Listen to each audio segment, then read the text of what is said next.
মৌলভী সাহেব দামাত বারাকাতুহুম, আমরা আমাদের সন্তানেরা একদিন হলেও বলবে আমরা হুজুরকে দেখেছি এবং বয়ান শুনেছি। তিনি আলোচনা পেশ করবেন। অত্যন্ত অত্যন্ত কষ্ট ভারাক্রান্ত হৃদয়ে হুজুরের সামনে একটি কথা বলতেছি। আল্লাহ তাআলার মেহেরবানি, আল্লামা আতহার আলী নওয়ারাল্লাহু মারকাদাহু, তার সঙ্গে পূর্বে যারা বিয়াদবি করেছে আল্লাহ তাআলা তাদের অবস্থা কি হয়েছে কিশোরগঞ্জবাসী দেখেছে। আমাদের মাননীয় মহাপরিচালক তিনি আল্লামা আতহার আলী রহমতুল্লাহ আলাইহি টাওয়ার করতেছিলেন। অনেকে এসে বলছে যে এই নামে টাওয়ার করা যাবে না, কিন্তু আমরা দেখেছি 5 তারিখের আন্দোলন যখন 4 তারিখে কিশোরগঞ্জে উত্তপ্ত অবস্থা, আমাদের আসাদুল্লাহ কেরাম, আমাদের ছাত্ররা তারা বুক পেতে দিয়ে সংগ্রামের অগ্রণী ভূমিকা রেখেছে এবং আল্লাহ তাআলা পরের দিন 5 তারিখে আল্লামা আতহার আলী রহমতুল্লাহ আলাইহির ইজ্জত সম্মানকে কিশোরগঞ্জে বুলন্দ করার মাধ্যমে আল্লামা আতহার আলী রহমতুল্লাহ আলাইহির টাওয়ারের ব্যবস্থা করেছেন।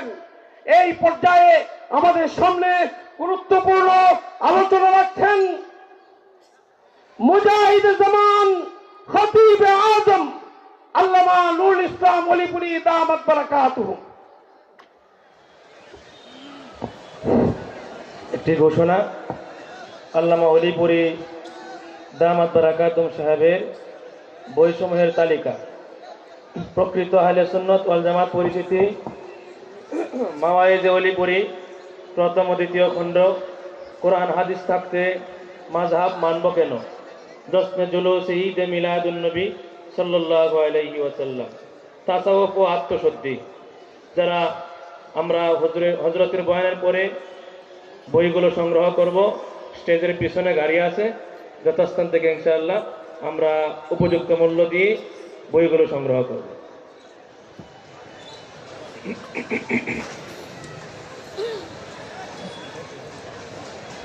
الحمدلله نحمده ونستعينه ونستغفره ونؤمن به ونتوكل عليه ونعوذ بالله من شرور أنفسنا ومن سيئات أعمالنا من يهده الله فلا مضل له ومن يضلله فلا هادي له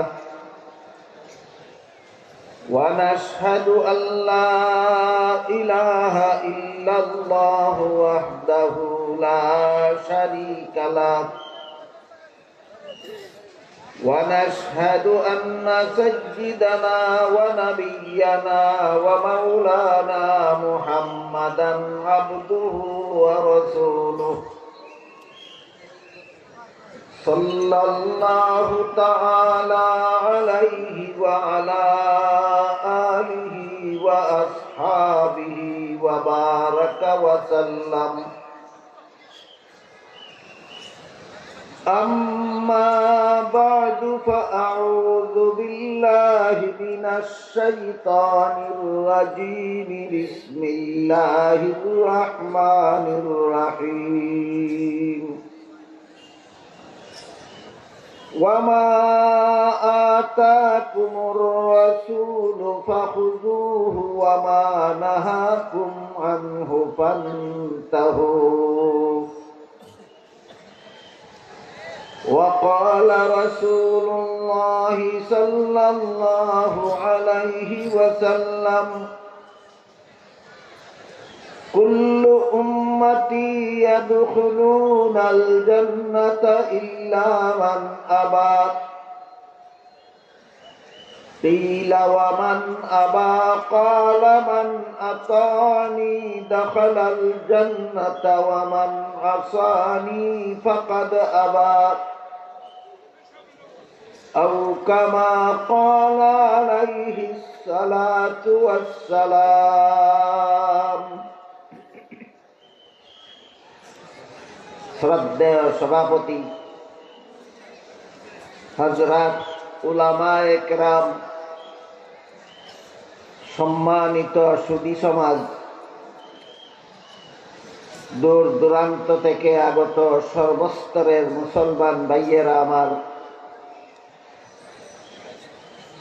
ও পর্দার আড়ালে বসা আমার মা ও বোনেরা, আমি আশা করি আপনারা জানেন যে আজকের এই মুবারক মহা সমাবেশের আয়োজন সিরাতুন নবীর নামে করা হয়েছে। অতীতে আমি একাধিকবার আপনাদেরকে এই সিরাতুন নবী সম্মেলনে বলেছি, আমাদের মহানবী মুহাম্মদুর রাসূলুল্লাহ সাল্লাল্লাহু আলাইহি ওয়াসাল্লামের 63 বছরের জীবন ইতিহাসকে সিরাতুন নবী বলা হয়। এর একটা অংশ আছে উম্মতের জন্য অনুকরণীয়, অনুসরণীয়, আর একটা অংশ আছে উম্মতের জন্য অনুসরণীয় নয়, অনুকরণীয় নয়, বরং শুধুমাত্র রাসূলের বৈশিষ্ট্য। যেমন রাসূল করিম সাল্লাল্লাহু আলাইহি ওয়াসাল্লাম বিয়ে করেছেন, এটা উম্মতের জন্য অনুকরণ। তাই উম্মতের জন্য বিয়ে করা নবীর সুন্নাত। 63 বছরের জীবন ইতিহাসে রাসূল যা কিছু করেছেন তোর মধ্যে একটা কাজ এও করেছেন যে তিনি বিয়ে করেছেন। বুঝে থাকলে বলুন তো, নবীর এই কাজের অনুসরণ, অনুকরণ উম্মতের জন্য সুন্নাত কিনা? সুন্নাত। কিন্তু নবী একত্রে তার ঘরে 9 জন স্ত্রী রেখেছেন, এটা উম্মতের জন্য অনুকরণীয় নয়। নবী বিয়ে করেছেন, এটা উম্মতের জন্য অনুকরণীয়। নবী 9 বিবি একত্রে ঘরে রেখেছেন, এটা উম্মতের জন্য অনুকরণীয় নয়, এটা নবীর বৈশিষ্ট্য। 9 বিবি রাখা উম্মতের জন্য অনুকরণীয় না নবীর বৈশিষ্ট্য? নবীর বৈশিষ্ট্য। এই দুইটা জিনিসকে পার্থক্য করে পরিষ্কারভাবে বুঝে নিলে সিরাতুন নবীর কোন অংশ আমাদের জন্য আদর্শ আর কোন অংশ আদর্শ নয় তা বোঝা সহজ হয়ে যায়। এর একটা মূলনীতি আছে। মূলনীতি হলো রাসূল করিম সাল্লাল্লাহু আলাইহি ওয়াসাল্লামের কাছে ওহী নাযিল শুরু হওয়ার পর থেকে ইন্তেকালের পূর্ব পর্যন্ত যত কাজ তিনি নিজেও করেছেন, উম্মতকেও করতে বলেছেন অথবা উৎসাহ প্রদান করেছেন। ওহী নাযিল শুরু হওয়ার পরবর্তী জিন্দেগিতে, সেই জিন্দেগিটা হইল 23 বছরে। সিরাতুন নবীর আলোচনায় অতীতে আমি আপনাদের বিস্তারিতভাবে বলেছি যে নবীর কাছে ওহী নাযিল শুরু হওয়ার পূর্ববর্তী জীবন ইতিহাস হলো 40 বছরের, আর ওহী নাযিল শুরু হওয়ার পরবর্তী জিন্দেগি হইল 23 বছর। আগের 40 বছরের জীবনীকে কাবলান নবুয়ত বলা হয়, আর পরের 23 বছরের জিন্দেগিকে বাদান নবুয়ত বলা হয়। এই বাদান নবুয়তের 23 বছরের জিন্দেগিতে রাসূল যত কাজ নিজেও করেছেন, উম্মতকেও করতে বলেছেন অথবা করার জন্য উৎসাহ প্রদান করেছেন, এই সমস্ত কাজের জন্য নবী আমাদের অনুকরণীয়, অনুসরণীয়। এবার বলুন, নবী এই শেষ 23 বছরের জীবন ইতিহাসের ভিতরেই একত্রে 9 বিবি ঘরে রেখেছেন, আমাদেরকেও রাখতে বলেছেন না রাখার উৎসাহ দিয়েছেন না কোনোটাই না? তাহলে এই ব্যাপারে এই কাজের জন্য নবী আমাদের অনুসরণীয় নন, অনুকরণীয়। যে কাজ বাদান নবুয়তের 23 বছরের জিন্দেগিতে করেছেন, কিন্তু আমাদেরকে করতে বলেননি, উৎসাহ প্রদান করেননি, সেই সব কাজ নবীর সেই সব কাজ উম্মতের জন্য অনুসরণীয় নয়, অনুকরণীয় নয়। বাদান নবুয়তের 23 বছরে নবী যত কাজ নিজেও করেছেন, উম্মতকেও হয়তো করতে বলেছেন, আর না হয় উৎসাহ প্রদান করেছেন। এই সমস্ত কাজের জন্য নবীদের অনুকরণ। এ ব্যাপারে এই কোরআনে আল্লাহ বলেন, ওয়ামা আতাকুমুর রাসূলু ফাখুযুহু ওয়ামা নাহাকুম আনহু ফান্তাহু। রাসূল যা তোমাদের করতে বলেন তা করো, যার থেকে বারণ রাখেন তার থেকে বিরত থাকো। নবী নিজে শুধু করলেই আমার করতে হবে না, আমাকেও করার আদেশ করেছেন কিনা দেখতে হবে, অথবা আমাকেও করার উৎসাহ দিয়েছেন কিনা তা দেখতে হবে। এই মূলনীতির আলোকে, এই আদর্শ মতো মুহাম্মদুর রাসূলুল্লাহ সাল্লাল্লাহু আলাইহি ওয়াসাল্লাম গোটা উম্মতের জন্য অনুসরণীয়, অনুকরণীয় আদর্শ। এ ব্যাপারে অন্য আয়াতে আল্লাহ বলেন, লাকাদ কানা লাকুম ফি রাসূলিল্লাহি উসওয়াতুন হাসানাহ। অবশ্যই আল্লাহর রাসূলের মধ্যে রয়েছে তোমাদের জন্য আদর্শ। যার কথা অনুসরণ করা যাবে না, যার কাজের অনুকরণ করা যাবে না, তিনি কি আদর্শ? না, যার কথার অনুসরণ, যার কাজের অনুকরণ করা যাবে তিনি আদর্শ। যার কথার অনুসরণ করতে হবে, যার কাজের অনুকরণ করতে হবে, তিনি আদর্শ। কিন্তু নবীর কথার অনুসরণ যে আমরা করব, নবীর কাজের অনুকরণ যে আমরা করব, ঢালাও ভাবে না মূলনীতি আছে। এই মূলনীতিটা হলো 23 বছরের জিন্দেগিতে নবী নিজেও করেছেন, হয়তো আমাদেরও করতে বলেছেন, আর না হয় উৎসাহ প্রদান করেছেন। এই মূলনীতির ভিত্তিতে নবীর 23 বছরের জিন্দেগি, জীবন ইতিহাস আমাদের আদর্শ। আর এই বিষয়টা বোঝার জন্যই সিরাতুন নবী সম্মেলনের দরকার।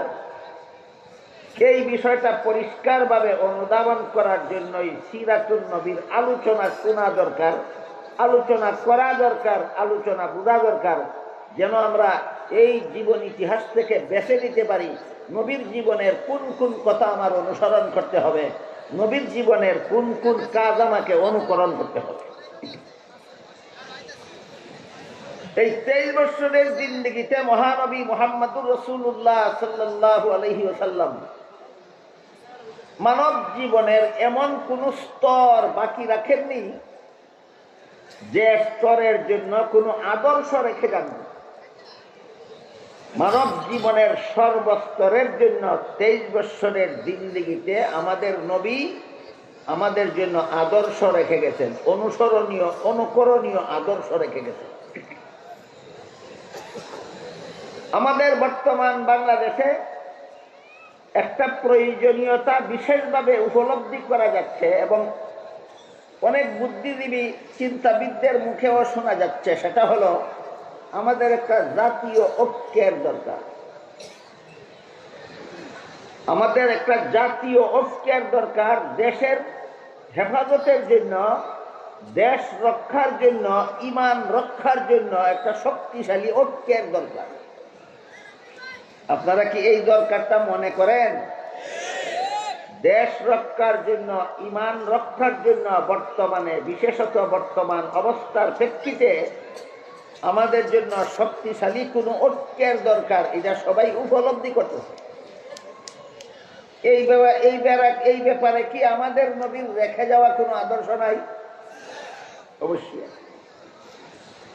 এজন্য আজকে আমি সিরাতুন নবীর আলোকে দেশ রক্ষার জন্য ঐক্যের আদর্শ কি হবে আর ঈমান রক্ষার জন্য ঐক্যের আদর্শ কি হবে, এই দুটি কথা আপনাদের সামনে তুলে ধরতে চাই।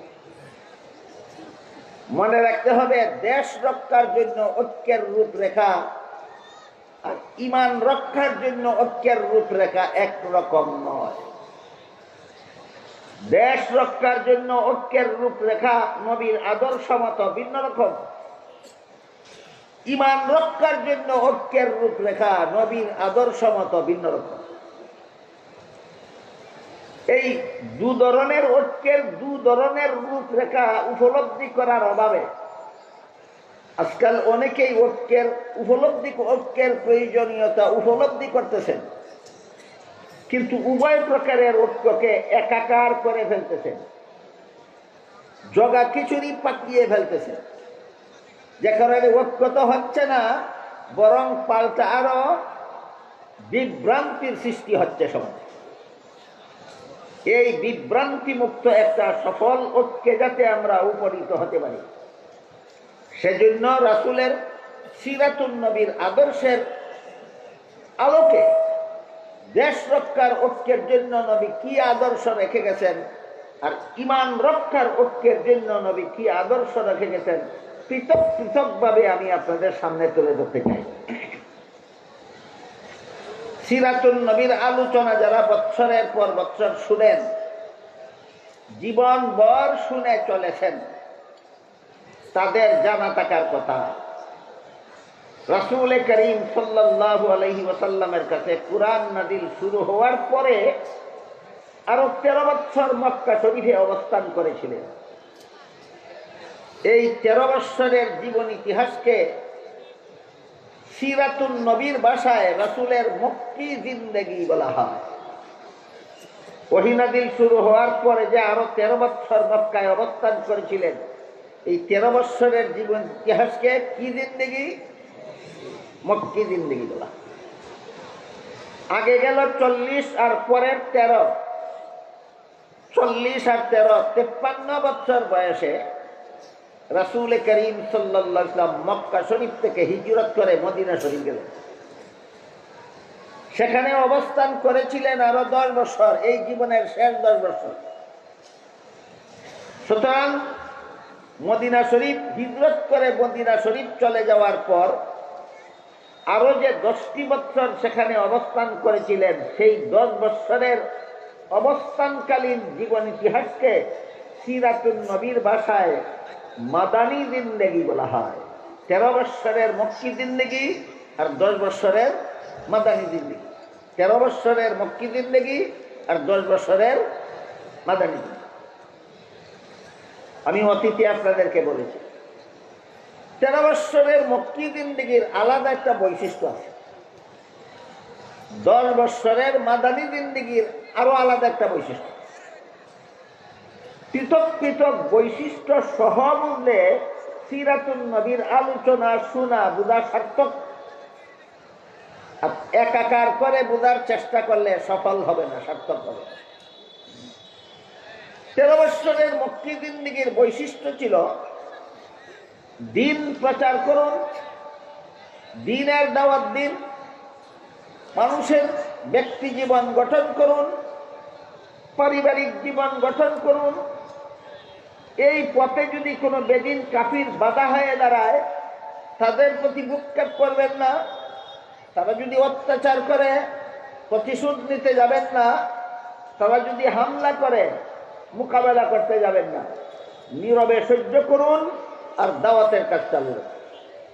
এটা ছিল 13 বছরের মক্কি জিন্দেগির বৈশিষ্ট্য।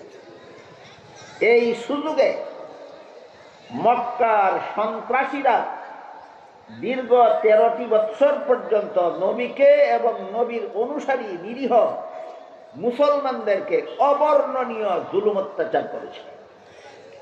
যেহেতু মোকাবেলার নির্দেশ নাই, যেহেতু রুখে দাঁড়াবার অনুমতি নাই আল্লাহর পক্ষ থেকে, শুধু সহ্য করার নির্দেশ, সন্ত্রাসীরা শুধু হামলা করত আর মুসলমানেরা শুধু সহ্য করত।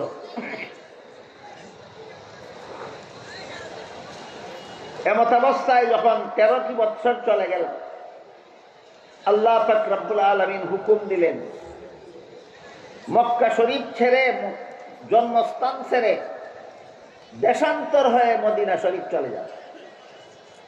এটাকে ইসলামের পরিভাষায়, সিরাতুন নবীর ভাষায় হিজরত বলা হয়। আপনি মক্কা শরীফ থেকে হিজরত করে সঙ্গী সাথী অনুসারী মুসলমানদেরকে নিয়ে মদিনা শরীফ চলে যান। আল্লাহর হুকুমে 53 বছর বয়সে রাসূল করিম সাল্লাল্লাহু আলাইহি ওয়াসাল্লাম মক্কার অনুসারী মুসলমানদেরকে নিয়ে হিজরত করে মদিনা শরীফ চলে গেলেন। সেখানে যাওয়ার পরে রাসূল একটা ইসলামী রাষ্ট্র প্রতিষ্ঠা করলেন। এটা না বুঝলে দেশ রক্ষার ঐক্যের ব্যাপারে রাসূলের আদর্শ বোঝার কল্পনাও করা যাবে না।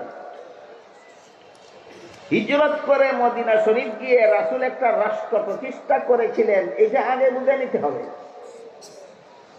এটা না বুঝলে কিয়ামত পর্যন্ত মুসলমানদের কোন দেশ রক্ষার ঐক্য কোন ম্যানিফেস্টোতে হবে, কোন রূপরেখা মতে হবে, সেটা বোঝার কল্পনাও করা যাবে না।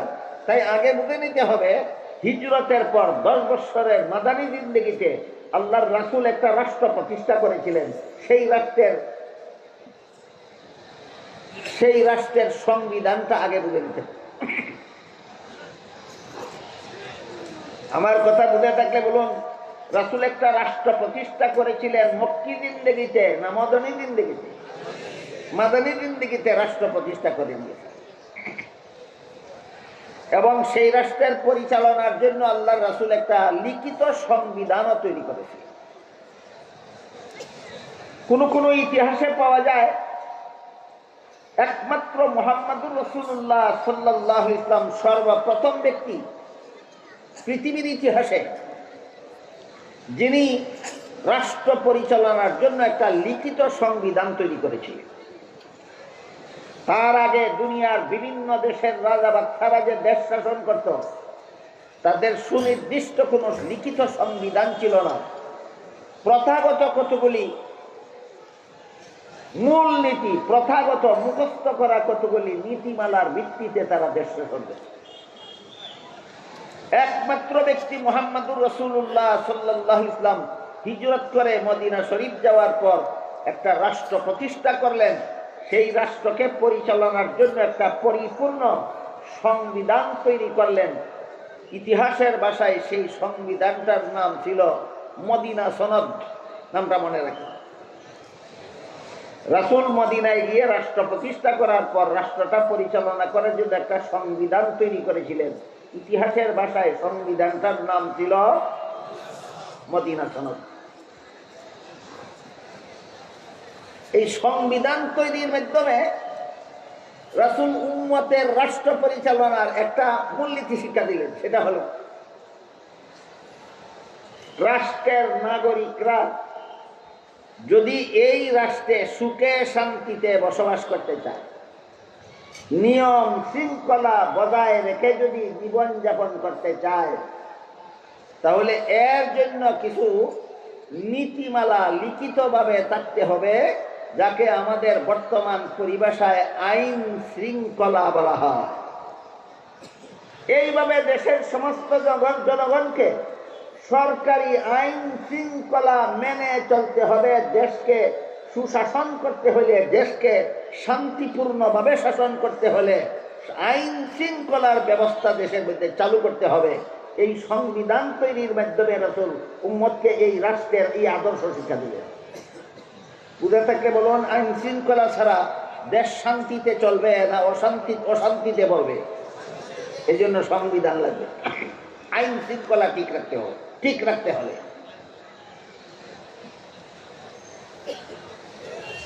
সংবিধানের একটা ধারা ছিল,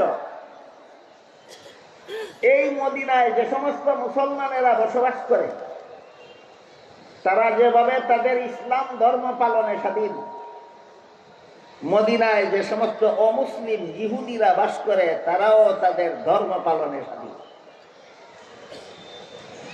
মদিনা রাষ্ট্রের সংবিধানের একটা ধারা, এই একই রাষ্ট্র মুসলমান নাগরিকেরা যেভাবে তাদের ইসলাম ধর্ম পালনে স্বাধীন, অমুসলিম নাগরিকেরাও তাদের ভিন্ন ধর্ম পালনে স্বাধীন। এটা মদিনা সনদের একটা ধারা।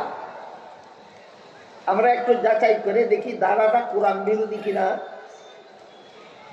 আল্লাহ পাক রব্বুল আলামিন এ মর্মে কোরআনের এক আয়াতে বলেন, লা ইকরাহা ফিদ্দীন, ধর্মের বেলায় বল প্রয়োগ চলবে না। এক দেশে বসবাসকারী সমস্ত ধর্মাবলম্বীরাই আপন আপন ধর্ম পালনে স্বাধীন। কোরআন কি বলল আর মদিনা সনদে কি লেখা হইল? উল্টা পাল্টা, একই কথা, একই কথা। কোরআনে আল্লাহ যেভাবে বলে দিয়েছেন সমস্ত একই দেশে বসবাসকারী সমস্ত ধর্মাবলম্বীরা আপন আপন ধর্ম পালনে স্বাধীন, ঠিক তেমনি ভাবে মদিনা সনদেও আল্লাহ রসুল, সংবিধানেও আল্লাহ রসুল এই ধারা সংযুক্ত করে দিলেন, এই দেশের সমস্ত নাগরিকেরা আপন আপন ধর্ম পালনে স্বাধীন। কাজেই রাসূলের সংবিধানে ধর্মীয় স্বাধীনতা স্বীকৃত হল। রাসূলের সংবিধানে কি স্বাধীনতা স্বীকৃত হল? ধর্মীয় স্বাধীনতা স্বীকৃত হল। একই দেশে বসবাসকারী সমস্ত ধর্মাবলম্বীরাই আপন আপন ধর্ম পালনের। এখানে একটা প্রশ্ন জাগতে পারে, সেটা হলো রাসূল মদিনা সনদেও সকল ধর্মাবলম্বীদের ধর্ম পালনের স্বাধীনতা দিলেন, আল্লাহ কোরআনেও একই দেশে বসবাসকারী সকল ধর্মাবলম্বীদের আপন আপন ধর্ম পালনের স্বাধীনতা দিলেন, তাহলে কি সকল ধর্মই আল্লাহর কাছে গ্রহণযোগ্য? এই হলো প্রশ্ন। আমি অতীতে একাধিকবার আপনাদেরকে এই প্রশ্নের জবাব দিয়েছি, কিন্তু তারপরও দেখা যায় অনেকে কোরআন হাদিসের সুস্পষ্ট সমাধান জানার পর, বোঝার পরও ব্যতিক্রম করে, লঙ্ঘন করে। কি ভুলে যায় নাকি জেনে শুনে লঙ্ঘন করে, আল্লাহই ভালো জানেন। কাজে আপনারা যেন ভুলে না যান এবং লঙ্ঘন করার অপচেষ্টাও না চালান, সেজন্য আজকে আবারও এই প্রশ্নের জবাব দিচ্ছি যে সব ধর্মই কি আল্লাহর কাছে গ্রহণযোগ্য? তা না হলে আল্লাহ সব ধর্ম পালনের স্বাধীনতা দিলেন কেন? এই প্রশ্নের সুস্পষ্ট সমাধান দিয়েছেন আল্লাহ সূরা আলে ইমরানের 85 নম্বর আয়াত।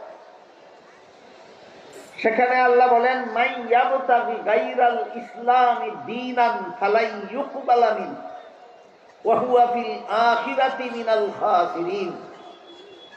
এর অর্থ হলো, আল্লাহ বলেন ইসলাম ছাড়া ভিন্ন কোন ধর্ম আল্লাহর কাছে গ্রহণযোগ্য হবে না, ভিন্ন ধর্ম পালনকারীরা পরকালে চিরস্থায়ী জাহান্নামীদের অন্তর্ভুক্ত হবে।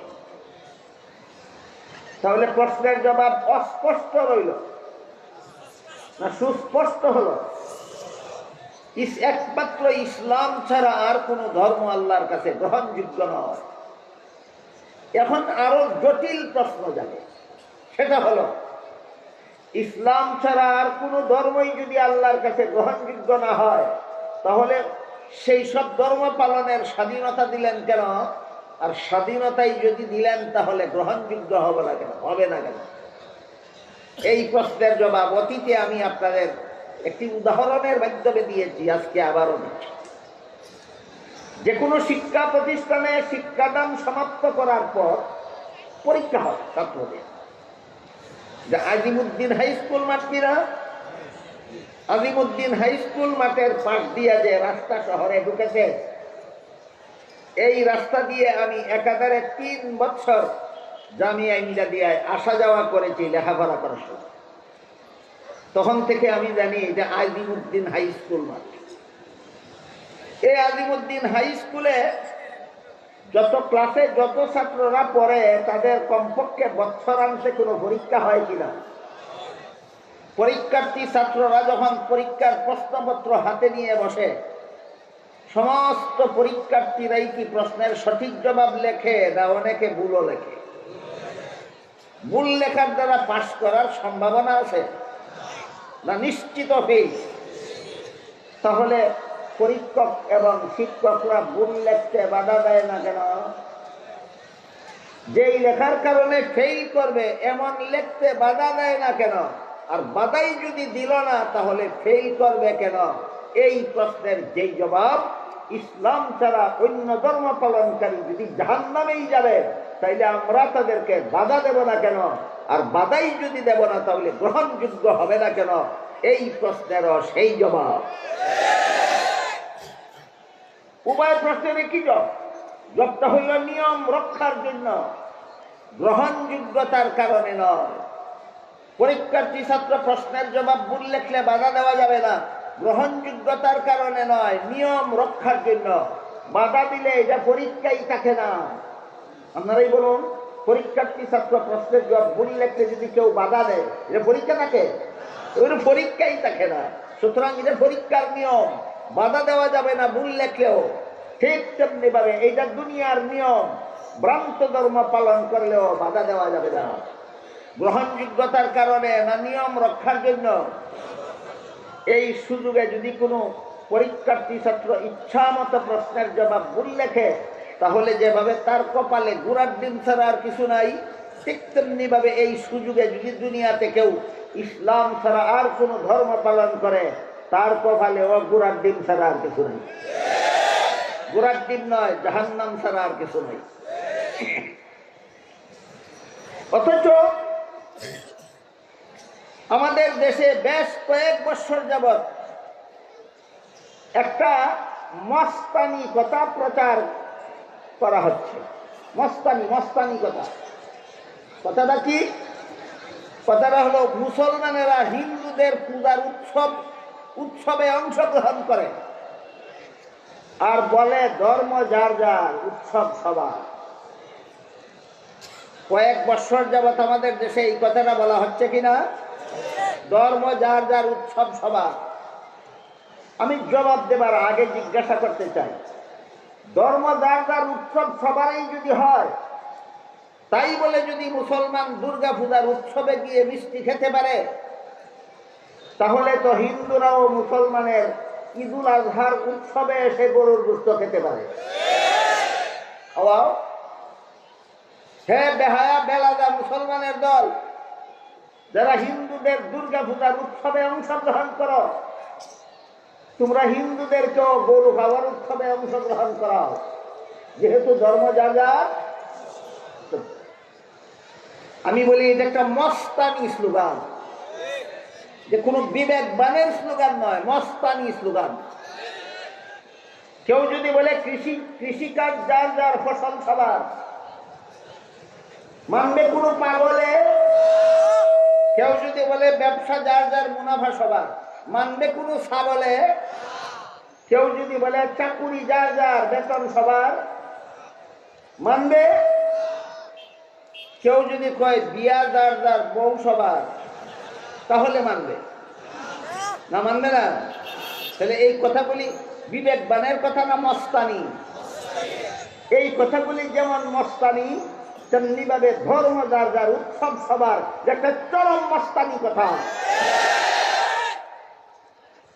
বরং কৃষিকাজ যার, ফসল তার, কৃষিকাজ যার, ফসল তার, ব্যবসা যার, মুনাফা তার, চাকুরি যার, বেতন তার, বিয়া যার, বউ তার, ধর্ম যার, উৎসব তার। ধর্ম যার, উৎসব তার। এই ধরনের মস্তানীয় ধর্ম নিয়ে এই দেশে চলে কেন? সিরাতুন নবীর আদর্শ বিস্তারিত ভাবে আলোচনা না হওয়া অথবা ভালোভাবে না বোঝার কারণে। আল্লাহ কোরআনেও সমস্ত ধর্মাবলম্বীদের আপন আপন ধর্ম পালনের স্বাধীনতা দিয়েছেন। সিরাতুন নবীর আলোচনায় দেখা গেল রাসূলও ঐতিহাসিক মদিনা সনদ, রাসূলের প্রতিষ্ঠিত দেশের সংবিধানেও সমস্ত ধর্মাবলম্বীদের আপন আপন ধর্ম পালনের স্বাধীনতা দিয়েছেন। ধর্ম যার যার, উৎসব সবার বোঝাবার জন্য নয়, ধর্ম যার, উৎসব তার বোঝাবার জন্য। এই মদিনা সনদের আরেকটা ধারা, এই রাষ্ট্রে যত মুসলমান অমুসলমান বাস করবে, সবাই একই দেশের নাগরিক বলে গণ্য হবে। রাসূলের প্রতিষ্ঠিত রাষ্ট্রে মুসলমান অমুসলমান নির্বিশেষে যত মানুষ বাস করবে, সকলেই একই দেশের নাগরিক গণ্য হবে, একই দেশের নাগরিক গণ্য হবে। মুসলমানেরাও রাসূলের প্রতিষ্ঠিত দেশের নাগরিক, ইহুদিরাও রাসূলের প্রতিষ্ঠিত দেশের নাগরিক। বলেন, সমস্ত ধর্মাবলম্বীরা কত দেশের নাগরিক? একই দেশের নাগরিক। এটাও মদিনা সনদের একটা উপধারা। এরপরে সেই মদিনা সনদে আরো উল্লেখ ছিল, যেহেতু আমরা মুসলমান অমুসলমান নির্বিশেষে সকলেই একই দেশের নাগরিক, কাজেই বাইরের কোনো শত্রু যদি এই দেশের কোনো মুসলমানের উপর হামলা করে, একই দেশের নাগরিক হওয়ার কারণে ইহুদিদেরকেও মুসলমানের পক্ষ হয়ে বাইরের শত্রুদের বিরুদ্ধে লড়াই করতে হবে। আর বাইরের কোনো শত্রু যদি এই দেশের ইহুদি নাগরিকের উপর হামলা করে, তাহলে একই দেশের নাগরিক হওয়ার কারণে মুসলমানেরাও ইহুদিদের পক্ষ হয়ে বাইরের শত্রুর মোকাবেলা করতে হবে। রাসূলের মদিনা সনদে আমাদের বর্তমান বাংলাদেশের ঐক্যের রূপরেখা পাওয়া যায় কিনা? এটা ইমান রক্ষার জন্য ঐক্যের রূপরেখা নয়, এটা দেশ রক্ষার জন্য ঐক্যের রূপরেখা। রাসূলের সেই মদিনা সনদের আদর্শ মতো বাংলাদেশের জাতীয় ঐক্য কিভাবে হতে হবে এবার শুনুন। বাংলাদেশের দেশটাকে শান্তিপূর্ণভাবে শাসন করার জন্য শান্তির আইন প্রণয়ন করতে হবে। কিসের আইন? শান্তির আইন প্রণয়ন করতে হবে। মদিনা সনদের আইনগুলি ছিল অশান্তি না শান্তি? ওইটারে যদি আদর্শ মানি, তাহলে বাংলাদেশটাকে একটা শান্তির দেশ বানাতে হলে আইন প্রণয়ন করতে হবে অশান্তি না শান্তি? শান্তির আইন আর অশান্তির আইন আমি আপনাদেরকে বোঝাই কি হবে। ছোট্ট একটা উদাহরণ দিচ্ছি শুনুন। ধরুন কোন একটা ঘাতক আদালতের বিচারকের বাবাকে হত্যা করল। হত্যাকারীকে ঘাতক খুনি একটা খুনি আদালতের বিচারক যিনি তার বাপ রে হত্যা করছে অন্যায়ভাবে। এখন শান্তির আইন বলে হত্যাকারীর প্রাণদণ্ড। শান্তির আইনে কি কয়? হত্যাকারীর প্রাণদণ্ড। কেন? আল্লাহ কোরআনে বলেন ওয়ালাকুম ফিল কিসাসি হায়াতুন ইয়া উলিল আলবাব। হত্যাকারীকে প্রাণদণ্ড দেওয়াটাই হলো দেশের খুনাখুনি, দেশের জনগণকে খুনাখুনির হাত থেকে রক্ষা করার একমাত্র ব্যবস্থা। খুনিরে হত্যা করো, সরকারেরা খুনিরে হত্যা করো যদি দেশের খুন খারাপি বন্ধ করতে চাও। এটা শান্তির একটা আইন। শান্তির একটা আইন খুনিরে মাফ করে দেওয়া শান্তির আইন না খুনিকে হত্যা করা শান্তির আইন। এর এইটা বোঝাবার জন্য আরেকটা উদাহরণ দিচ্ছি। ধরেন একটা কথার কথা, আপনার আঙ্গুলে ক্যান্সার হইল। আমি দোয়া করি আপনাদের কারো শরীরে কোনোদিন যেন ক্যান্সার না হয়, বুঝাবার জন্য বলছি। ধরুন আপনার আঙ্গুলে ক্যান্সার হইল, চিকিৎসার জন্য গেলেন, ডাক্তার পরীক্ষা নিরীক্ষা করে বললেন এই আঙ্গুলটা কেটে ফেলে দিতে হবে, এছাড়া আপনার দেহকে ক্যান্সারের আক্রমণ থেকে রক্ষা করার আর কোনো ব্যবস্থা নেই। এমন অবস্থায় আপনার আঙ্গুলটা আদর করে রেখে দেওয়াই শান্তির ব্যবস্থা না কেটে ফেলে দেওয়াই শান্তির ব্যবস্থা? যেভাবে ক্যান্সারে আক্রান্ত আঙ্গুলটা কেটে ফেলে দেওয়াই শান্তির একমাত্র ব্যবস্থা, ঠিক তেমনি ভাবে আল্লাহ বলেন খুনিদেরকে হত্যা করাই দেশের খুন খারাপি বন্ধ করার একমাত্র ব্যবস্থা।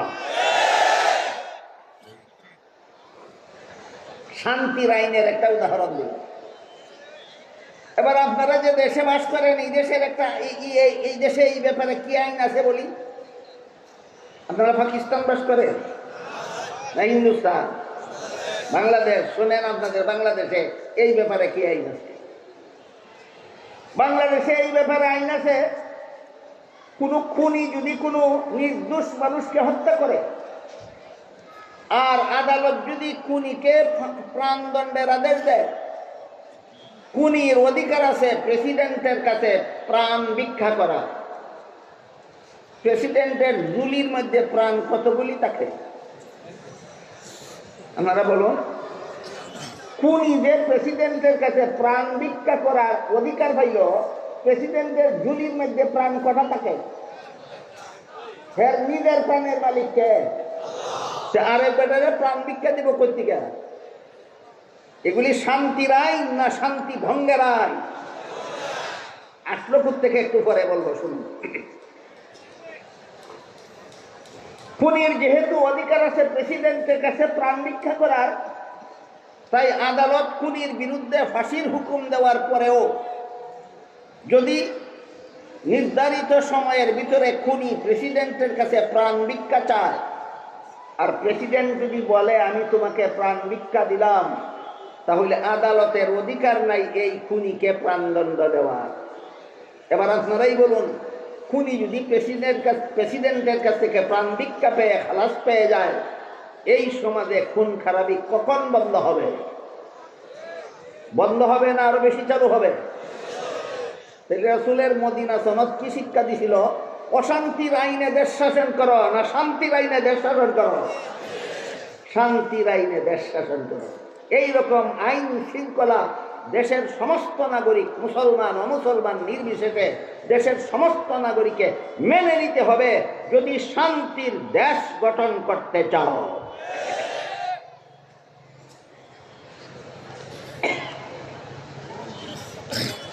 বাংলাদেশে এই আইনটা আসলো কোথেকে? এটা বাংলাদেশের কোন সরকারের রচিত আইন নয়। এটা বাংলাদেশ যারা শাসন করে এদের গাড়ে সুয়ার হওয়া একটা পাকিস্তানি বুথ। পাকিস্তানি বুথ বলি আমি। পাকিস্তান, বাংলাদেশ তো পাকিস্তান থাকা অবস্থায়, বাংলাদেশ হওয়ার আগেই আদালতে এই আইনটা চালু ছিল। খুনি যদি প্রেসিডেন্টের কাছে প্রাণ ভিক্ষা চায়, আর প্রেসিডেন্ট যদি খুনিকে প্রাণ ভিক্ষা দেওয়ার ঘোষণা দিয়ে দেয়, তাইলে খুনিকে আর ফাঁসি দেওয়া যাবে না। আগে করছিল একটা খুন, এখন সাহস পায় যেন আরো 10টা খুন করা।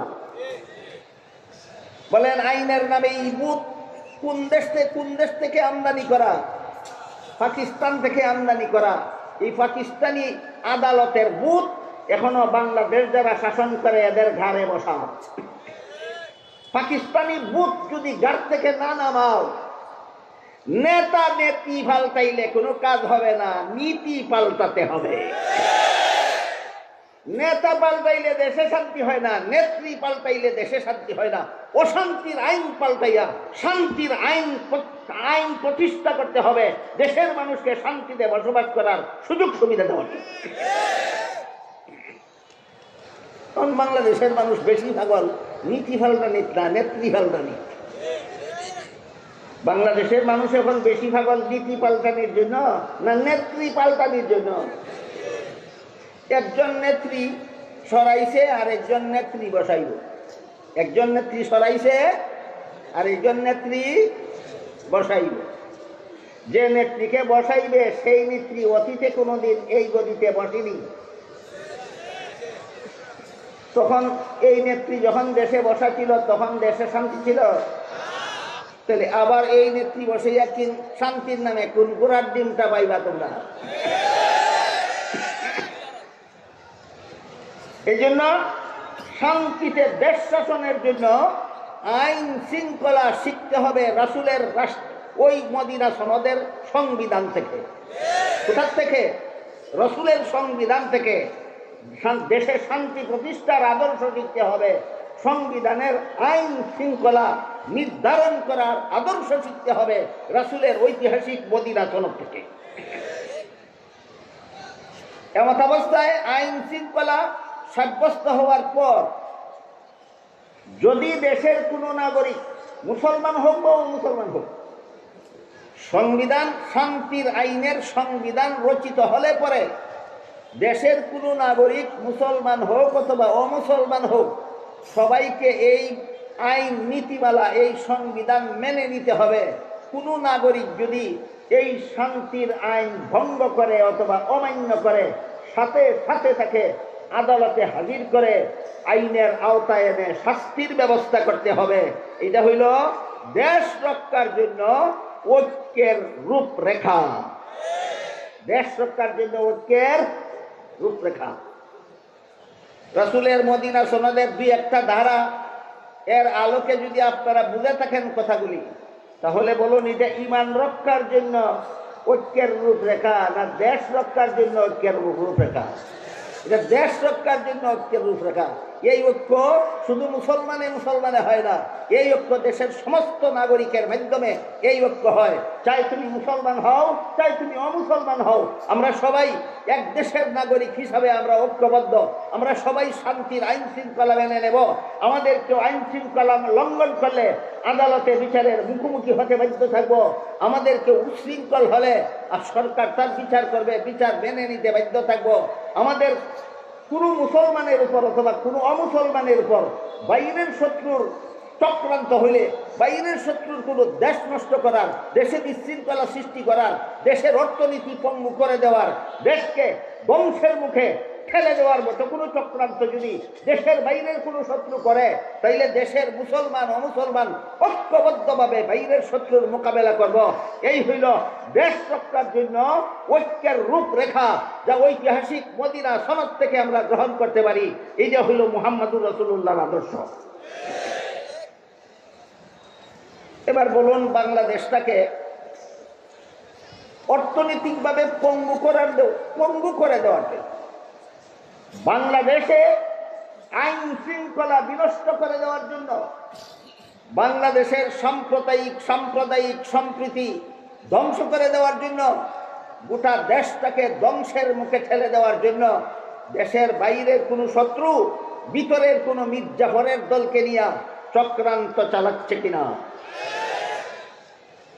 যারা বর্তমান দেশ সম্পর্কে কিছু না কিছু ওয়াকেফাল, বর্তমান বাংলাদেশ সম্পর্কে যারা কিছু না কিছু জানেন, কিছু না কিছু বুঝেন, তারা বলুন, বর্তমানে বাংলাদেশের আইন শৃঙ্খলা বিনষ্ট করে দেওয়ার জন্য, সাম্প্রদায়িক সম্প্রীতি বিনষ্ট করে দেওয়ার জন্য, বাংলাদেশের অর্থনীতি পঙ্গু করে দেওয়ার জন্য, বাংলাদেশটাকে ধ্বংসের মুখে ঠেলে দেওয়ার জন্য বাইরের কোনো শত্রু ভিতরের কোনো দালালদেরকে নিয়ে চক্রান্ত চালাচ্ছে কিনা? এই চক্রান্তের মোকাবেলায় শুধু মুসলমানদের এগিয়ে আসতে হবে। তাহলে কারা কারা? দেশের সমস্ত নাগরিক, দেশের সমস্ত নাগরিক। এই বিধান শিখলাম কোথায়? ঐতিহাসিক মদিনা সনদে। মনে নাই? মদিনা সনদের উল্লেখ ছিল, মদিনার কোনো মুসলমানের উপর বাইরের কোনো শত্রু আক্রমণ করলে মুসলমান ও মুসলমান নির্বিশেষে সবাই মিলে তার মোকাবেলা করতে হবে। মদিনার কোনো ইহুদিকে বাইরের কোনো শত্রু আক্রমণ করলে ইহুদিদের সাথে মুসলমান কাঁধে কাঁধ মিলিয়ে বাইরের শত্রুর মোকাবেলা করতে হবে। মদিনা সনদে উল্লেখ ছিল কিনা? তাহলে মদিনা সনদ যদি আমাদের আদর্শ হয়ে থাকে, শান্তির দেশ গড়ার মুহাম্মদুর রাসূলুল্লাহ যদি আমাদের আদর্শ হয়ে থাকেন জীবনের সর্বস্তরের জন্য, তাহলে বর্তমান বাংলাদেশের এই অস্থিতিশীল পরিস্থিতির হাত থেকে বাংলাদেশকে রক্ষা করার জন্য, দেশ রক্ষার জন্য ঐক্যের দরকার আছে কিনা? এই ঐক্যটা কিসের ভিত্তিতে হবে? মদিনা সনদের ভিত্তিতে হবে। ঐক্যটা কিসের ভিত্তিতে হবে? মদিনা সনদের ভিত্তিতে হবে। এই হইল দেশ রক্ষার জন্য ঐক্যের রূপরেখা। আদর্শ পাবো কোথায়? সিরাতুন নবীতে। সিরাতুন নবীর ওই মদিনা সনদে থেকে আমরা এই আদর্শ গ্রহণ করব। আর একটা ঐক্য হলো ঈমান রক্ষার ঐক্য। আর একটা ঐক্য কি? ঈমান রক্ষার ঐক্য। ঈমান রক্ষার ঐক্যের ধারা ভিন্ন রকম, ঈমান রক্ষার ঐক্যের মূলনীতি ভিন্ন রকম। আল্লাহ পাক রব্বুল আলামিন পবিত্র কোরআনের এক আয়াতে বলেন, ওয়াতাসিমু বিহাবলিল্লাহি জামিআন ওয়া লা তাফাররাকু। এখানে আল্লাহ মুমিন মুসলমানদেরকে সম্বোধন করে বলেছেন, বলেন, হে মুমিন মুসলমানেরা, তোমরা আল্লাহর রশিকে শক্তভাবে ধারণ করার মাধ্যমে ঐক্যবদ্ধ হও। যা দেশ রক্ষার ঐক্য নয়, এটা ঈমান রক্ষার ঐক্য। এই জন্য আল্লাহ এখানে নির্দেশটা মুমিন মুসলমানদের সম্বোধন করে দিয়েছেন। হে মুমিন মুসলমানেরা, তোমরা আল্লাহর রশিকে শক্তভাবে ধারণ করার মাধ্যমে ঐক্যবদ্ধ হও। এখানে আল্লাহর রশি, হাবলুল্লাহ, এই শব্দটা মূল অর্থে আল্লাহ ব্যবহার করেননি, রূপক অর্থে ব্যবহার করেছেন। ঈমান রক্ষার জন্য আল্লাহ মুসলমানদেরকে যে ঐক্যের নির্দেশ দিয়েছেন, এই ঐক্যের একটা প্ল্যাটফর্ম আল্লাহর ভাষায় বলে দিয়েছেন। প্ল্যাটফর্মটার নাম হলো হাবলুল্লাহ। ভুলে যাবেন না, হাবলুল্লাহর অর্থ একটু পরে শুনবেন ইনশাআল্লাহ। ইমান রক্ষার জন্য মুসলমানেরা যে ঐক্যবদ্ধ হবে, এই ঐক্যবদ্ধ হওয়ার প্ল্যাটফর্ম আল্লাহ বলে দিয়েছেন। আল্লাহর বর্ণিত ভাষায় প্ল্যাটফর্মটার নাম হাবলুল্লাহ। এর বাংলা অর্থ হইল আল্লাহর রশি। হাবলুল্লাহ শব্দের বাংলা অর্থ কি? আল্লাহর রশি। এই রশি শব্দটা আল্লাহ এখানে মূল অর্থে ব্যবহার করেননি, রূপক অর্থে ব্যবহার করেছেন। যখন কেউ যদি এমন থাকেন যিনি মূল অর্থ আর রূপক অর্থের পার্থক্য বুঝেন না, তাহলে তো তাকে আগে আমি ওইটা আগে বুঝাই আসতে হবে, তারপরে ঐক্যের প্ল্যাটফর্ম চিহ্নিত করতে হবে। যেমন ধরেন সেহরি খাওয়ার নির্দেশ দিয়ে আল্লাহ কোরআনের এক আয়াতে বলেন, ফাকুলু ওয়াশরাবু হাত্তা ইয়াতাবায়্যানা লাকুমুল খাইতুল আবিয়াদু মিনাল খাইতিল আসওয়াদি মিনাল ফাজর। হে মুমিন মুসলমানেরা, তোমরা ততক্ষণ পর্যন্ত সেহরি খাও যতক্ষণ পর্যন্ত সাদা সুতা আর কালো সুতা পৃথকভাবে দেখা না যায়।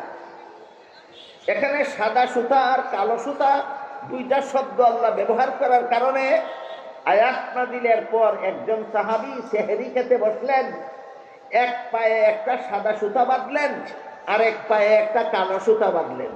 যতক্ষণ পর্যন্ত কোনটা কালো কোনটা সাদা পৃথকভাবে দেখা না গেল ততক্ষণ পর্যন্ত সেহরি খেলেন।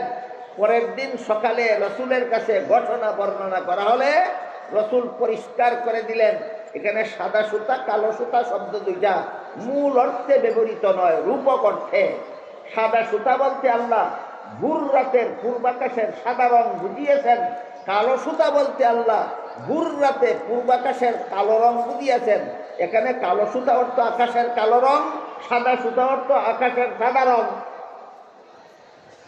তাহলে কালো সুতা আর সাদা সুতা হইল মূল অর্থ, আর সাদা রং আর কালো রং হইল রূপক অর্থ।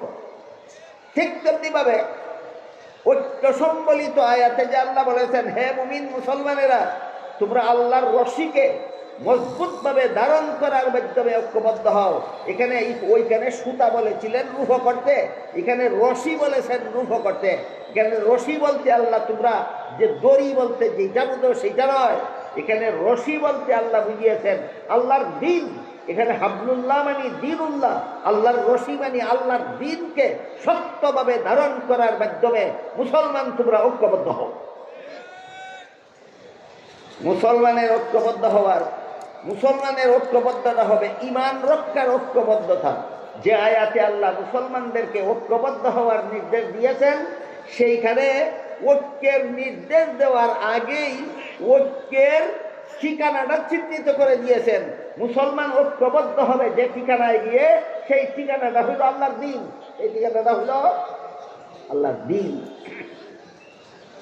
সবচেয়ে বড় আশ্চর্যের ব্যাপার, আজকাল আমি খুব ঘন ভাবে লক্ষ্য করছি, দেশের বর্তমান পরিস্থিতিতে অনেক লোক মুসলমানদেরকে শুধু বলে, আসো মুসলমানেরা, দেশের বর্তমান প্রেক্ষাপটে ঐক্যের বড় প্রয়োজন, আসো আমরা সব ঐক্যবদ্ধ হয়ে যাই। এটা কি দেশ রক্ষার ঐক্য তাও খুলে বলে না, এটা কি ঈমান রক্ষার ঐক্য তাও খুলে বলে না। কেন বলে না আমি জানি না, হয়তো জানেই না দেশ রক্ষার ঐক্যের রূপরেখা একরকম আর ঈমান রক্ষার ঐক্যের রূপরেখা আরেক রকম, জানেই না, বলবে কিভাবে? অথবা জেনে শুনেই বলে না, গুলাভানিতে মাছ শিকারের জন্য। মজার ব্যাপার হইল, যারা আজকাল ঐক্যের দাওয়াত দিচ্ছে, আসলে সবাই ঐক্যবদ্ধ হই, এরা ঐক্যবদ্ধ হওয়ার পক্ষে কোরআনের এই আয়াতটাকে দলিল হিসাবে পেশ করে যে আল্লাহ এখানে ঐক্যবদ্ধ হওয়ার নির্দেশ দিয়েছেন। কিন্তু আপনাদের লক্ষ্য করার ব্যাপার হলো, আল্লাহ ঐক্যের দাওয়াত আগে দেননি, আগে ঐক্যের প্ল্যাটফর্ম চিহ্নিত করে দিয়েছেন। অমুক প্ল্যাটফর্মে এসে তোমরা ঐক্যবদ্ধ হও। প্ল্যাটফর্মটার নাম হলো আল্লাহর দ্বীন। হে মুমিন মুসলমানেরা, আল্লাহর দ্বীন পালনের মাধ্যমে তোমরা ঐক্যবদ্ধ হও। বলেন ঐক্যবদ্ধ হও আগে বলেছেন না আল্লাহর দ্বীন পালনের কথা আগে বলেছেন? আল্লাহর দ্বীন পালনের মাধ্যমে ঐক্যবদ্ধ হও। যারা ঐক্যের দাওয়াত দেয় এরা ঐক্যের প্ল্যাটফর্ম বলে না, আল্লাহ কোরআনে প্ল্যাটফর্ম আগে বলে দিয়েছেন। ঐক্যের ঠিকানাটা কি হবে বলে না, আল্লাহ ঠিকানা আগে বলে দিয়েছেন। তোমাদের ঐক্যের ঠিকানা হইল দ্বীন পালন করা। এখানে সব মুসলমান এসে ঐক্যবদ্ধ হও, আল্লাহর দ্বীন পালনের মাধ্যমে সমস্ত মুসলমান ঐক্যবদ্ধ হও। এখান থেকে আমরা মনে রাখি আল্লাহ কোরআনের যে আয়াতে মুসলমানদের ঐক্যবদ্ধ হওয়ার নির্দেশ দিয়েছেন, সেই আয়াতে ঐক্যের নির্দেশ দেওয়ার আগেই ঐক্যের ঠিকানা চিহ্নিত করে দিয়েছেন। ঠিকানাটার নাম হইল আল্লাহর দিন। ঠিকানাটার নাম আল্লাহর দিন। এখন বোঝার দরকার আল্লাহর দিন বলতে আমি কি বলি। আল্লাহর দিন কথাটা তো, দিন শব্দটা তো আল্লাহ কোরআনের বিভিন্ন আয়াতে বিভিন্ন অর্থে ব্যবহার করেছে। দিন শব্দকে আল্লাহ কোরআনের সবগুলি আয়াতে একই অর্থে ব্যবহার করেননি, বিভিন্ন আয়াতে বিভিন্ন অর্থে ব্যবহার করেছেন। যেমন ধরুন সূরাতুল ফাতিহার 3 নম্বর আয়াতে আল্লাহ বলেছেন মালিকি ইয়াউমিদ্দিন। এখানে দিন শব্দকে কর্মফল অর্থে ব্যবহার করেছেন। যেহেতু কিয়ামতের দিন সারা দুনিয়ার সমস্ত মানুষের কর্মফল দেওয়া হবে, এই জন্য কিয়ামতের দিনকে আল্লাহ এখানে কর্মফল দেওয়ার দিন বলেছেন। সুতরাং মালিকি ইয়াউমিদ্দিন আয়াতে দিন শব্দকে আল্লাহ কর্মফল অর্থে ব্যবহার করেছেন। কিন্তু সূরাতুল বাকারার 256 নম্বর আয়াতে আল্লাহ বলেছেন লা ইকরাহা ফিদ্দিন। একটু আগে আমি বলেছি এখানে দিন শব্দের অর্থ কর্মফল নয়, এখানে দিন শব্দকে আল্লাহ ধর্ম অর্থে ব্যবহার করেছেন। লা ইকরাহা ফিদ্দিনের অর্থ হলো তোমরা ধর্মের বেলায় বল প্রয়োগ চলবে না, সমস্ত ধর্মাবলম্বীরাই আপন আপন ধর্ম পালনে সামিল। সামনের কথাগুলি বোঝার সুবিধার্থে একটু দয়া করে লক্ষ্য করুন এবং বলুন তো মালিকি ইয়াউমিদ্দিন আয়াতে দিন শব্দ কোন অর্থে? কর্মফল অর্থে। লা ইকরাহা ফিদ্দিন আয়াতে দিন শব্দ কোন অর্থে? ধর্ম অর্থে। আবার দেখুন সূরা শুরার 13 নম্বর আয়াতে আল্লাহ বলেছেন আকিমুদ্দিন। এখানে দিন শব্দকে কর্মফল অর্থেও নয়, এখানে দিন শব্দকে ধর্ম অর্থেও নয়, এখানে আল্লাহ দিন শব্দকে ইসলামের সহি আকীদা অর্থে ব্যবহার করেছেন। আকিমুদ্দিনের অর্থ হলো তোমরা ইসলামের সহি আকীদায় অটল থাকো। সহি আকীদা শব্দ দুইটাই আরবি, কোরআনের ভাষা, সমাজে প্রচলিত আছে, এই জন্য আরবি ভাষাতেই বলে দিলাম। তারপরও যদি কারো ভাষাটা আরবি হওয়ার কারণে বুঝতে অসুবিধা হয়, বাংলায় বলছি। এখানে দিন শব্দকে আল্লাহ ইসলামের বিশুদ্ধ মতবাদ অর্থে ব্যবহার করেছেন। আকিমুদ্দিনের অর্থ হলো হে মুসলমানেরা তোমরা ইসলামের বিশুদ্ধ মতবাদে অটল থাকো। মেহরবানি করে সামনের কথাগুলি পরিষ্কারভাবে বোঝার স্বার্থেই একটু স্মরণ রাখার চেষ্টা করুন। মালিক ইয়াউমিদ্দিন আয়াতে দিন অর্থ কর্মফল, লা ইকরাহা ফিদ্দিন আয়াতে দিন অর্থ ধর্ম, আকিমুদ্দিন আয়াতে দিন অর্থ ইসলামের বিশুদ্ধ মতবাদ। আকিমুদ্দিন আয়াতে দিন অর্থ ইসলামের বিশুদ্ধ মতবাদ। আবার সূরা মায়েদার 3 নম্বর আয়াতে আল্লাহ বলেছেন আল ইয়াউমা আকমালতু লাকুম দীনাকুম। এখানে দিন অর্থ কর্মফল নয়, এখানে দিন অর্থ ধর্মও নয়, এখানে দিন অর্থ সহি আকীদাও নয়, এখানে আল্লাহ দিন শব্দকে ইসলামের বিধিবিধান অর্থে ব্যবহার করেছেন। আকমালতু লাকুম দীনাকুম আয়াতের অর্থ হলো তোমাদের ইসলামের বিধিবিধানকে আমি আল্লাহ পরিপূর্ণ করে দিলাম। আপাতত 7টা উদাহরণ দিলাম। কি বুঝলেন? সবগুলি আয়াতে আল্লাহ দিন শব্দকে একই অর্থে ব্যবহার করেন না বিভিন্ন আয়াতে বিভিন্ন অর্থে? এই জন্য কোরআনে যে আল্লাহ বললেন তোমরা দিন পালনের মাধ্যমে ঐক্যবদ্ধ হও, কি হবে সেই দিনের রূপরেখা, কি হবে সেই দিনের পরিপূর্ণ সংজ্ঞা, কি হবে সেই দিনের কমপ্লিট ডেফিনেশন, এই প্রশ্নের জবাব পাওয়া যায় রাসূল করিম সাল্লাল্লাহু আলাইহি ওয়াসাল্লামের একটি হাদিসে। এই হাদিসটা মুহাদ্দিসিনে কেরামের পরিভাষায় এই হাদিসটাকে হাদিসে জিবরিল বলা হয়।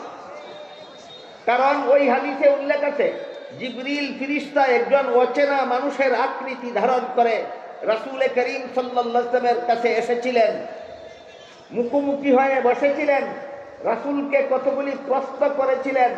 জবাব দেওয়ার পর জিবরিল চলে গেলে পরে রাসূল উপস্থিত সাহাবাদের জিজ্ঞেস করেছিলেন কোন লোকটা এসে আমার সাথে প্রশ্নোত্তর করে চলে গেল, তোমরা কি চিনতে পেরেছ?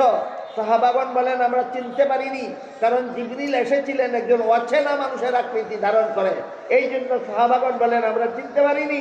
রাসূল বলেন ইনি জিবরিল ফেরেশতা এসেছিলেন আমার সাথে প্রশ্নোত্তর করবেন, আর এর মাধ্যমে তোমাদেরকে তোমাদের পরিপূর্ণ দিন শিক্ষা দিবেন।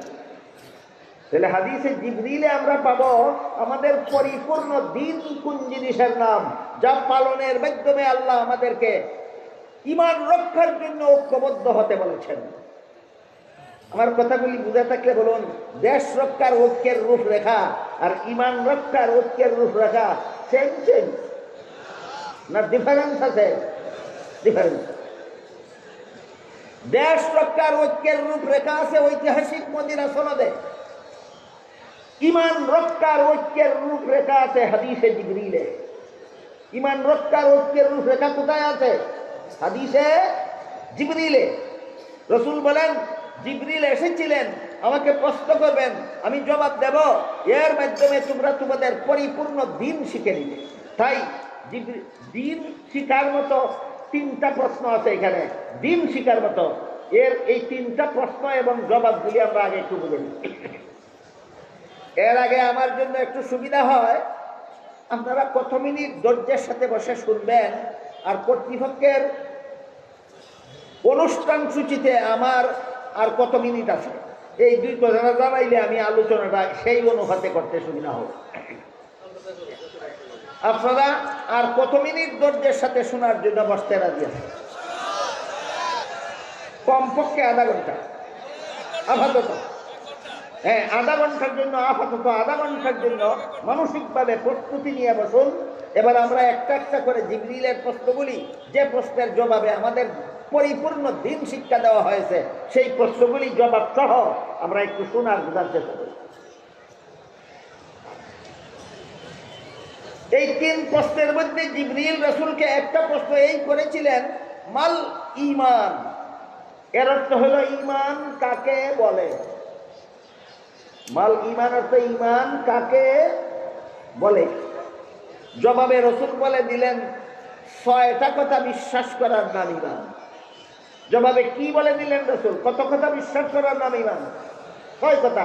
1 নম্বরে আমি আল্লাহ বিশ্বাস করি, 2 নম্বরে আমি ফিরিস্তাতে বিশ্বাসী, 3 নম্বরে আমি আসমানি কিতাব তথা কোরআনে বিশ্বাসী, 4 নম্বরে আমি আল্লাহর প্রেরিত নবী রাসূলগণে বিশ্বাসী, 5 নম্বরে আমি আল্লাহর নির্ধারিত ভাগ্য তালিকাতে বিশ্বাসী, 6 নম্বরে আমি পরকালের চিরস্থায়ী জীবনে বিশ্বাসী। কটা হইল? 6টা। এই 6টা হলো ঈমানের মূল কথা। জিবরিলের এই প্রশ্নের জবাবে রাসূল তার উম্মতকে ঈমানের 6টা মূল কথা বলেছিলেন। এর সাথে কোরআন হাদিসে বর্ণিত আরো অনেকগুলি আনুষঙ্গিক কথা আছে। 6টা মূল কথার সাথে আরো অনেকগুলি আনুষঙ্গিক কথা আছে। সবগুলি 6টা মূল কথার সাথে আরো যত আনুষঙ্গিক কথা কোরআন হাদিসে বর্ণিত আছে, সবগুলিকে সবিস্তারে দলিল প্রমাণ সহ আকাবিরিনে উম্মত একটা ফন্নে মুদাব্বন করেছেন, একটা শাস্ত্রে বিন্যস্ত করেছেন। আকাবিরিনে উম্মত, আবার শব্দটা আরবি বলে ফেললাম, বাংলায় উম্মতের শীর্ষস্থানীয় আলেমগণ। উম্মতের শীর্ষস্থানীয় আলেমগণ রাসূলের বর্ণিত 6টা মূল কথার সাথে আরো যত আনুষঙ্গিক কথা আছে, সবগুলিকে সবিস্তারে দলিল প্রমাণ সহ একটি শাস্ত্রে বিন্যস্ত করেছেন। শাস্ত্রটাকে পরিভাষাগতভাবে ইলমে আকাইদ বলা হয়, ইলমে কালাম বলা হয়। সারমর্ম হলো, জিবরিলের প্রথম প্রশ্নের জবাবে রাসূল তার উম্মতকে ইলমে আকাইদ শিক্ষা দিলেন। মাদ্রাসার ছাত্ররা অন্তত নামটা মনে রাখো, জিবরিলের প্রথম প্রশ্নের জবাবে রাসূল উম্মতকে কোন ইলম শিক্ষা দিলেন? ইলমে আকাইদ শিক্ষা দিলেন। আপনাদের বোঝার ব্যাপার হলো ইলমে আকাইদ কাকে বলে। আমি যদি কিতাবের ভাষায় বলি তাহলে আলেমগণ এবং মাদ্রাসার ছাত্রগণ ছাড়া আপনারা অন্যরা বুঝবেন না। এজন্য আমি এমন সরল বাংলায় বলতে চাই যেন সকলে বুঝেন। ইলমে আকাইদ বলে আল্লাহর যে সমস্ত বিধিবিধান শুধুমাত্র অন্তরে বিশ্বাস করতে হয়, শরীরের অঙ্গ প্রত্যঙ্গের দ্বারা পালন করার কিছু নাই, ওই সমস্ত বিধিবিধান জানার নাম ইলমে আকাইদ। যেমন আল্লাহ আছেন, শুধু অন্তরে বিশ্বাস করতে হয়। আল্লাহ একজন, শুধু অন্তরে বিশ্বাস করতে হয়। আল্লাহ লা শরীক, শুধু অন্তরে বিশ্বাস করতে হয়। আদম আলাইহিস সালাম প্রথম নবী, অন্তরে বিশ্বাস করতে হয়। মুহাম্মদুর রাসূলুল্লাহ শেষ নবী, অন্তরে বিশ্বাস করতে হয়। সমস্ত নবীগণ আজীবন বেগুনাহ, অন্তরে বিশ্বাস করতে হয়। সাহাবায়ে কেরাম আজীবন বেগুনাহ নন, প্রথম জীবনে গুনাহ করে থাকলেও শেষ জীবনে তারা যথারীতি সংশোধন হয়ে যথাযথভাবে তওবা করার কারণে আল্লাহ তাদেরকে সব গুনাহ মাফ করে দিয়েছেন। তারা বেগুনাহ অবস্থায় কবরে গিয়েছেন। অন্তরে বিশ্বাস করতে হয়। এইভাবে আল্লাহর যে সমস্ত বিধিবিধান শুধুমাত্র অন্তরে বিশ্বাস করতে হয়, শরীরের অঙ্গ প্রত্যঙ্গের দ্বারা পালন করার কিছু নাই। এই সমস্ত বিধিবিধান জানার নাম ইলমে আকাইদ, যা রাসূল জিবরিলের প্রথম প্রশ্নের জবাবে উম্মতকে শিক্ষা দিলেন।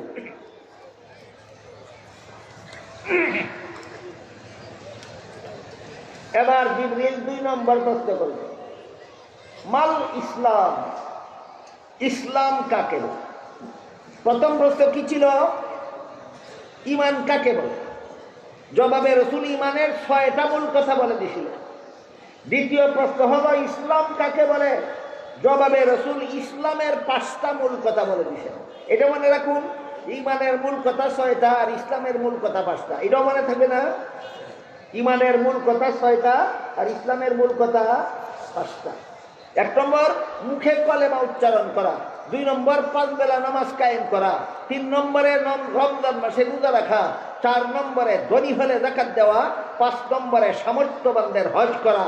এই 5টা মূল কথার সাথে আরো যত আনুষঙ্গিক কথা কুরআন হাদিসে বর্ণিত হয়েছে, সবগুলিকে সবিস্তারে দলিল প্রমাণ সহ আকাবিরিনে উম্মতের শীর্ষস্থানীয় আলেমগণ আরেকটি শাস্ত্রে বিন্যস্ত করেছেন। পরিভাষাগতভাবে সেই শাস্ত্রটাকে ইলমে ফিকহ বলা হয়। সারমর্ম হলো জিবরিলের দ্বিতীয় প্রশ্নের জবাবে রাসূল তার উম্মতকে ইলমে ফিকহ শিক্ষা দিয়েছেন। এবার ইলমে ফিকহর সংজ্ঞা, আল্লাহর যে সমস্ত বিধিবিধান শুধু অন্তরে বিশ্বাস করলেই চলে না, শরীরের বাহ্যিক অঙ্গ প্রত্যঙ্গের দ্বারা পালনও করতে হয়।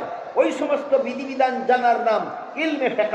যেমন উযুর 4 ফরজ, বিশ্বাস করলেই উযু হয় না, হাত মুখ ধুইতে হয়। নামাজের 13 ফরজ, বিশ্বাস করলেই নামাজ হয় না, রুকু সিজদা করতে হয়। তাহলে বুঝে থাকলে বলুন, উযু, গোসল, নামাজ এইগুলি ইলমে আকাইদের বিষয় না ইলমে ফিকহর বিষয়? এগুলি ইলমে ফিকহর বিষয়। জিবরিলের দ্বিতীয় প্রশ্নের জবাবে রাসূল তার উম্মতকে ইলমে ফিকহ শিক্ষা দিলেন। এবার জিবরিল তৃতীয় প্রশ্ন করলেন, মাল ইহসান, নির্ভেজাল ইবাদত কোনটা? আল্লাহ তো মানুষ বানাইছেনই শুধু আল্লাহর ইবাদত করার জন্য। আপনারা কি আল্লাহর ভেজাল ইবাদত করতে চান না নির্ভেজাল? এই কথাটাই জিবরিল রাসূলকে জিজ্ঞাসা করলেন, নির্ভেজাল ইবাদত কোনটা? জবাবে রাসূল নির্ভেজাল ইবাদতের 2টা মূল কথা বলে দিলেন। স্মরণ রাখুন, ঈমানের মূল কথা ছিল 6টা, ইসলামের মূল কথা 5টা, নির্ভেজাল ঈমানের মূল কথা, নির্ভেজাল ইবাদতের মূল কথা 2টা। একটা হলো আল্লাহ সর্বদা তোমার সামনে আছেন, আর একটা হলো তুমি সর্বদা আল্লাহর সামনে আছো। আল্লাহ যে আমার সামনে আছেন এটা বুঝাতে গিয়ে আল্লাহ রাসূল কান্না শব্দ ব্যবহার করেছেন। আর আমি যে আল্লাহর সামনে আছি এটা বুঝাতে গিয়ে আল্লাহ রাসূল ফাইন্না শব্দ ব্যবহার করেছেন। উলামায়ে কেরাম তো জানাইয়াছে, ছাত্ররা একটু মনোযোগ দিলে বুঝবে কান্না আর ফাইন্নার মধ্যে একটা পার্থক্য আছে। এইভাবে বললে আপনারা কিচ্ছুই বুঝবেন না, এই জন্য আমি আপনাদের বোঝার মতো করে বলি। আল্লাহ কোরআনের এক আয়াতে বলেন, কুল্লিল্লাহিল মাশরিকু ওয়াল মাগরিবু ফাআইনামা তুওয়াল্লু ফাসাম্মা ওয়াজহুল্লাহ। হে রাসূল করিম সাল্লাল্লাহু আলাইহি ওয়াসাল্লাম, প্রশ্নকারীদের জবাবে বলে দিন, পূর্ব পশ্চিম উত্তর দক্ষিণ নির্বিশেষে আল্লাহ সবখানেই আছেন। তুমি যেদিকেই ফিরবা সেদিকেই আল্লাহ আছেন। আয়াতের দ্বারা আমরা কি বুঝলাম? আল্লাহ কোন দিকে নাই? সব দিকে আছে। আল্লাহ বলেন ফাআইনামা তুওয়াল্লু ফাসাম্মা ওয়াজহুল্লাহ, তোমরা যেদিকেই ফিরবা সেদিকেই আল্লাহ। তাহলে যেদিকে আমি ফিরি সেদিকেই যদি আল্লাহ থাকেন, তাইলে আল্লাহ আমার অগোচরে আছেন না সামনে আছেন? এটা হলো নির্ভেজাল ইবাদতের একটা মূল কথা, আল্লাহ সর্বদা তোমার সামনে আছে। তাইলে এখানে আল্লাহ কান্না কাতারাহু বললেন কেন? যেন তুমি দেখতেছ এভাবে বললেন কেন? তার কারণ হইল আল্লাহ যদিও সদা সর্বদা আমার চোখের সামনে আছেন, কিন্তু আমি কোনোদিন দেখি না। আপনারা দেখেন? দেখি না। কেন দেখি না? আল্লাহকে দেখার মতো চোখে যে পরিমাণ পাওয়ারের দরকার, দুনিয়ার জীবনে কোনো মানুষের চোখে আল্লাহ ইচ্ছাকৃতভাবেই সেইটুকু পাওয়ার দেন না। কেন দেন না? দিলেই তো দেখতো, বলে না দেখার জন্যই দেই না। কেন? বলে আল্লাহ দেখে যদি তুমি ঈমান আনো তাহলে তোমার ঈমানটাই কবুল হবে না। এই জন্য আল্লাহ ইচ্ছাকৃতভাবে দুনিয়ার জীবনে আমাদের চোখে আল্লাহ দেখার মতো পাওয়ার দেন না, না দিয়া আমাদের ঈমানটা কবুল হওয়ার ব্যবস্থা করেছেন। আমার কথা বুঝে থাকলে বলুন, আল্লাহ আমার চোখের দুনিয়ার জীবনে আল্লাহকে দেখার মতো পাওয়ার না দিয়া আমাকে বঞ্চিত করেছেন, না ঈমান কবুল হওয়ার ব্যবস্থা করেছেন। এটা না জানলে শুকরিয়াটা আদায় করবো কিভাবে? সব মুসলমানের এই কথাটা জানা দরকার, যেন আল্লাহ কত বড় মেহেরবানি করছেন আমার চোখের দুনিয়াতে আল্লাহকে দেখার মতো পাওয়ার না দিয়া এর শুকরিয়াটা যেন ঠিকভাবে আদায় করতে পারি। কাজে আল্লাহকে আমি দেখি না, এই জন্য আল্লাহ রসুল বলেছেন কান্নাকা তারাহু, যেন তুমি দেখতেছ। এরপরে নির্বেজাল ইবাদতের 2 নম্বর মূল কথা হলো তুমিও সদা সর্বদা আল্লাহর সামনে আছো। এখন বলুন, আমি যে সদা সর্বদা আল্লাহর সামনে আছি, আল্লাহরও কি দেখার গুণে কিছু অভাব আছে? একটু বুঝে শুনে বলুন। আমার চোখে আল্লাহকে দেখার মতো পাওয়ারের অভাব আছে, এই জন্য আল্লাহর সামনে থাকা সত্ত্বেও দেখি না। কিন্তু আল্লাহরও কি দেখার গুণে কিছু অভাব আছে, যে কারণে আল্লাহ মাঝে মধ্যে আমাকে দেখেন না? না, আল্লাহর দেখার গুণে বিন্দু মাত্র অভাব নাই। তাই আমি যে সর্বদা আল্লাহর সামনে আছি, সর্বদাই আল্লাহ আমাকে দেখে। এই জন্য এখানে এসে আল্লাহ রসুল কান্না বলেননি, ফাইন্না বলেছেন, অবশ্যই আল্লাহ তোমাকে দেখে। আমার মনে হয় সারা দুনিয়ার সমস্ত মুমিন মুসলমান এই 2টা কথা বিশ্বাস করে যে আল্লাহ আমার সামনে আছে, কিন্তু আমার চোখের পাওয়ার অভাবে আমি তাকে দেখি না। কিন্তু আমি যে সদা সর্বদা আল্লাহর সামনে আছি, আল্লাহ সর্বক্ষণই আমাকে দেখেন। বিশ্বাস করেন? তাহলে এবার বলুন, আমি যদি বিশ্বাস করি সর্বাবস্থায় আল্লাহ আমাকে দেখছেন, তাহলে আমি চুরি করি কোন সাহসে? চুরি করি সময় আল্লাহ দেখে না। তাহলে কোন সাহসে চুরি করি? ডাকাতি করার সময় তো আল্লাহ দেখে। কোন সাহসে ডাকাতি করি? জিনা করার সময় তো আল্লাহ দেখে। কোন সাহসে জিনা করি? সুদ খাওয়ার সময় তো আল্লাহ দেখে। কোন সাহসে সুদ খাই? ঘুষ খাওয়ার সময় তো আল্লাহ দেখে। কোন সাহসে ঘুষ খাই? মদ খাওয়ার সময় তো আল্লাহ দেখে। কোন সাহসে মদ খাই? গাঁজা খাওয়ার সময় তো আল্লাহ দেখে। কোন সাহসে গাঁজা খাই?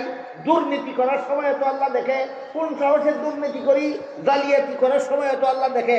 কোন সাহসে জালিয়াতি করি? এই প্রশ্নের জবাব হইল বিশ্বাস করি আল্লাহ দেখে, কিন্তু বিশ্বাস ঘুমন্ত থাকার কারণে বিশ্বাসও করে আল্লাহ দেখে, আর আল্লাহর নাফরমানি করার সাহসও করে। বলেন আল্লাহ দেখে এই বিশ্বাস জাগ্রত থাকার কারণে অপকর্ম করে, না ঘুমন্ত থাকার কারণে? এবার এর একটি উদাহরণ শুনুন। ধরুন আপনার দেওয়াল ঘেরা বাড়িতে রাতে যেন চোর ঢুকতে না পারে, এজন্য আপনি আপনার বাড়ির গেইটে একজন বেতনভোগী পাহারাদার বসায় রাখলেন। পাহারাদার বসা থাকা অবস্থায় আপনার বাড়িতে চোর ঢুকতে পারবে না। কিন্তু যদি এই পাহারাদার গেইটের সোফায় বসে বসে সারা রাত ঘুমায়, বলুন পাহারাদার সোফায় বসে বসে কি করে? ঘুমায়। চোর ঢুকতে পারবে কিনা? এবার বলতে হবে আপনাদের, পাহারাদার বসা আছে, চোর ঢুকবে কিভাবে? পাহারাদারে ঘুমায়, বলেন বুঝেন নাই? পাহারাদার বসা আছে, তাহলে চোর ঢুকে কিভাবে? পাহারাদার ঘুমায়। ঠিক তেমনি ভাবে তোমার বিশ্বাস আছে আল্লাহ দেখে, তুমি অপকর্ম করো কিভাবে? তোমার ঈমান ঘুমায়। এবার আমার কথা বুঝে থাকলে বলুন, বাংলাদেশের কতজন মুসলমানের অন্তরে ঈমান জাগ্রত থাকে, আর কতজন মুসলমানের ঈমান ঘুমায়? যাদের অন্তরে ঈমান ঘুমায় এরা ইবাদত করবে বেজাল, সংসারের কাজে করবে দুর্নীতি। যাদের ঈমান ঘুমায় এদের ইবাদত হবে বেজাল, আর সংসারের কাজে হবে দুর্নীতি। আজকে বুঝলেন কিনা ইবাদতে বেজাল হয় কেন আর সংসারের কাজে দুর্নীতি হয় কেন? একমাত্র কারণ ঈমান অন্তরে জাগ্রত নাই, ঈমান ঘুমন্ত। এই ঘুমন্ত ঈমানকে জাগ্রত করলে কি হয় এবার শুনুন। হযরত ইউসুফ আলাইহিস সালামের সাথে জিনা ব্যভিচার করার জন্য জুলাইখা একটা খাস কামরায় নিয়ে গেল। যেই কামরাটা রাজকীয়ভাবে সুসজ্জিত ছিল, সেই কামরার ভিতরে ইউসুফ এবং জুলাইখা ছাড়া দুনিয়ার আর কোনো মানুষ ছিল না। ইউসুফ আলাইহিস সালাম সেই কামরায় ঢুকে দেখলেন কামরার এক পাশে পর্দা দ্বারা কোনো একটা কিছু ডেকে রাখা হয়েছে। জুলাইখাকে জিজ্ঞেস করলেন, কামরার এই পাশে পর্দা দিয়ে কি ডেকে রেখেছ? জুলাইখা বলে, আমি যেই মূর্তিটার পূজা করি ওই মূর্তিটা দেখে রেখেছি।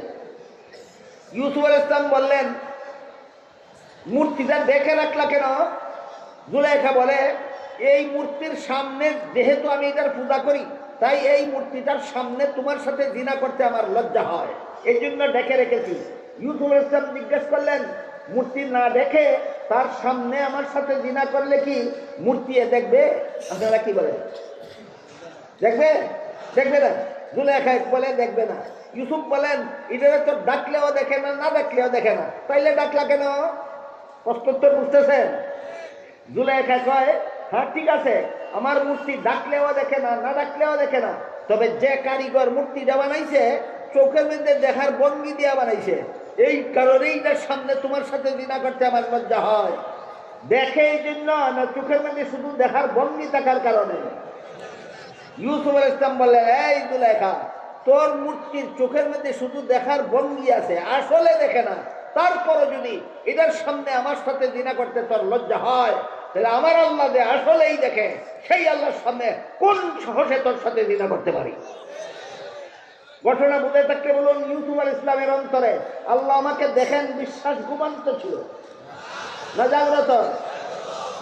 ইমান জাগ্রত থাকলে আমলও হয় নির্ভেজাল, সংসারের কাজ হয় দুর্নীতি মুক্ত।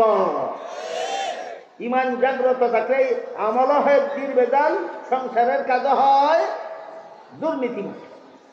এখানে এসে কারো মনে মনে এই প্রশ্ন জাগতে পারে, ইউসুফ আলাইহিস সালাম এর মতো নবীর পক্ষে সম্ভব? আল্লাহ আমাকে দেখতেছেন, এমত অবস্থায় আমি অপকর্ম কিভাবে করি? এমন ইমানের অধিকারী একজন নবী হতে পারেন? আমরা তো সাধারণ গুনাহগার মুসলমান, আমাদের কি আর সেই ইমানের মালিক হওয়া সম্ভব? এমন প্রশ্ন কারো মনে জাগতে পারে। অনেকে করেও বসেন যে এইরকম ইমানদার তো আমরা হইছি না, আমরা কিভাবে ইমান জাগ্রত করবার, কিভাবে আমাদের ইমান নির্ভেজাল হবে? এইবার শুনুন সেই প্রশ্নের জবাব। হযরত উমর ফারুক রাদিয়াল্লাহু আনহু মরুভূমির রাস্তা দিয়ে যাইতেছিলেন, সাথে খাওয়ার মতো কিছু নাই, মরুভূমি হওয়ার কারণে রাস্তার পাশের থেকে খানা পানি সংগ্রহ করার কোনো সুযোগ নাই। এমত অবস্থায় খলিফা উমর পেটের খিদায় কষ্ট করতেছিলেন। দেখলেন মরুভূমিতে একটা রাখাল ছেলে এক পাল ছাগলের রাখালি করে। ওই রাখাল ছেলে তার পালের একটা দুধের ছাগলের দুধ দোহন করে পান করেছে। খলিফা ওমর সেই রাখাল ছেলের কাছে গিয়ে বললেন, রাখাল ভাই, তোমাকে দেখেছি একটা ছাগলের দুধ দোহন করে পান করেছ, তুমি আর একটা ছাগলের দুধ দোহন করে আমাকে একটু দাও, পান করি, আমার পেটে বড় খিদা। রাখাল ছেলে খলিফা ওমরের নাম তো শুনেছে, কিন্তু দেখেনি কোনোদিন, চিনতে পারিনি যে এই খলিফা ওমর। এমন হওয়াটা স্বাভাবিক। কেমনে স্বাভাবিক এটা বোঝাবার জন্য বলছি। কেউ বলতে পারেন বর্তমান বাংলাদেশের অন্তর্বর্তীকালীন সরকার প্রধানকে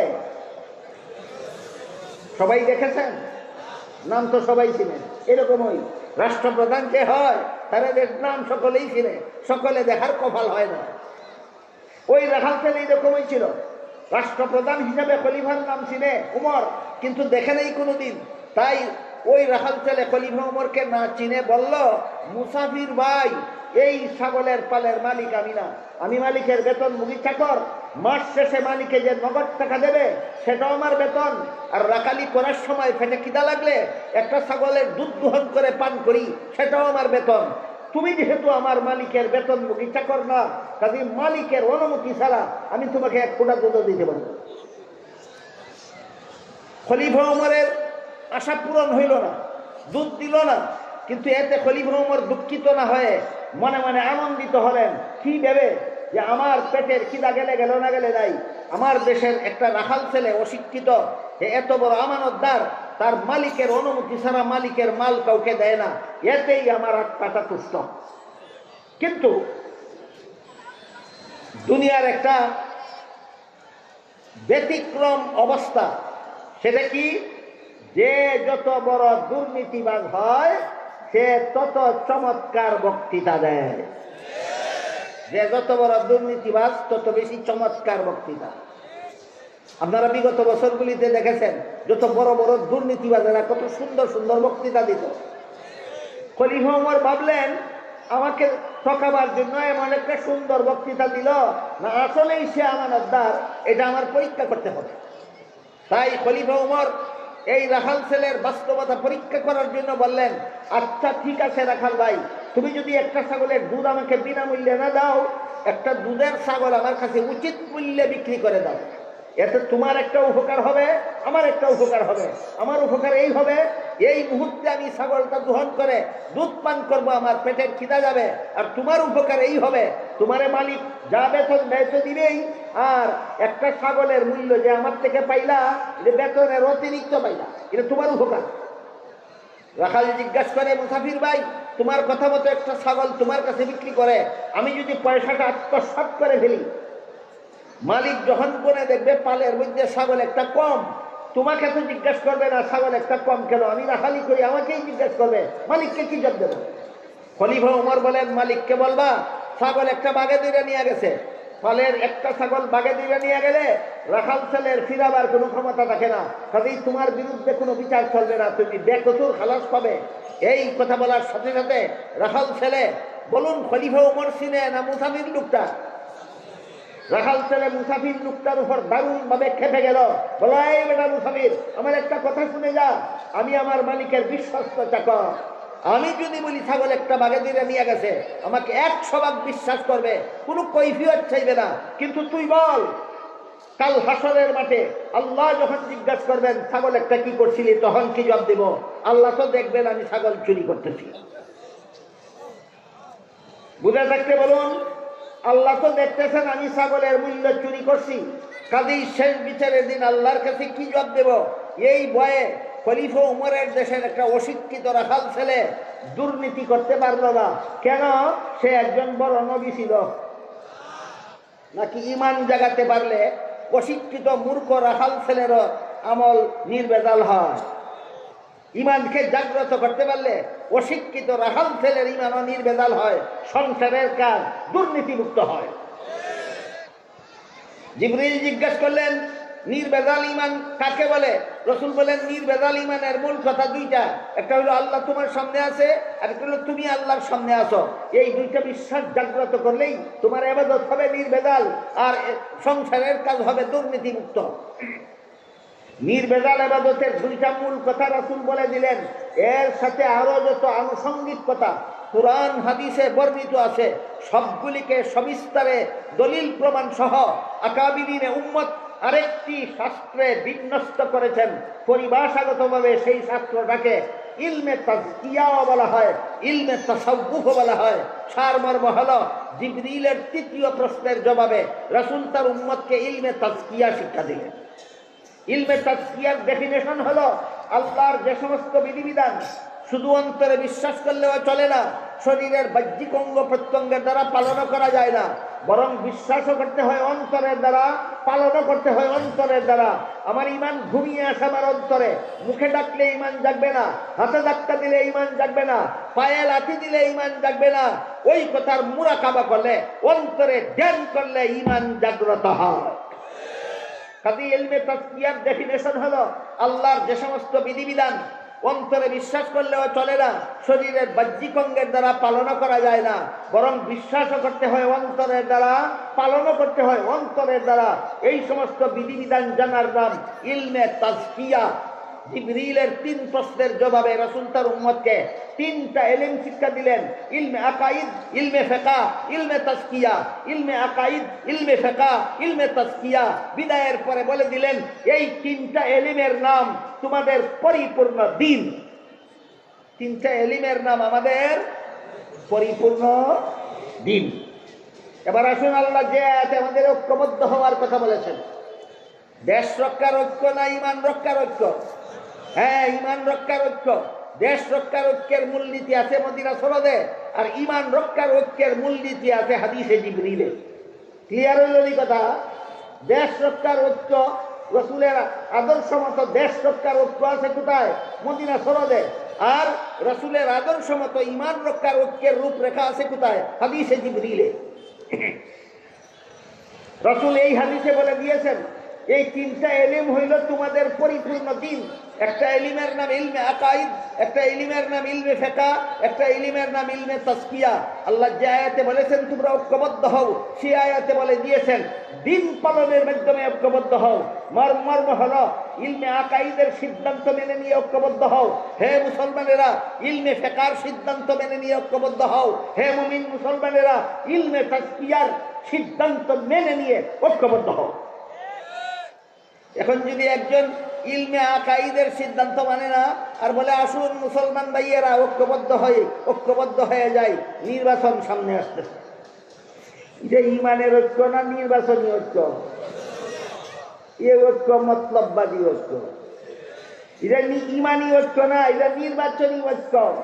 এই নির্বাচনী ঐক্য বোঝাবার জন্য আপনাদেরকে একটা চমৎকার একটা উদাহরণ দিচ্ছি, কল্প কাহিনী নয়, বাস্তব ঘটনা। আপনাদের অনেকের জানা থাকতে পারে পাকিস্তানের প্রধানমন্ত্রী ছিল এক সময় বেনজির ভুট্টো। বেনজির ভুট্টো নাস্তিক্য মনোভাবাপন্ন লোক ছিল, নামাজ রোজার ধার ধারে না, হালাল হারামের ধার ধারে না। কিন্তু নির্বাচন সামনে আসার পর দেখা যায় হঠাৎ করে বেনজির ভুট্টো তসবিহ পড়ে। কি পড়ে? তসবিহ পড়ে। যে নামাজ রোজার ধার ধারে না, হালাল হারামের ধার ধারে না, নির্বাচন সামনে নিয়ে তসবিহ পড়ে কেন?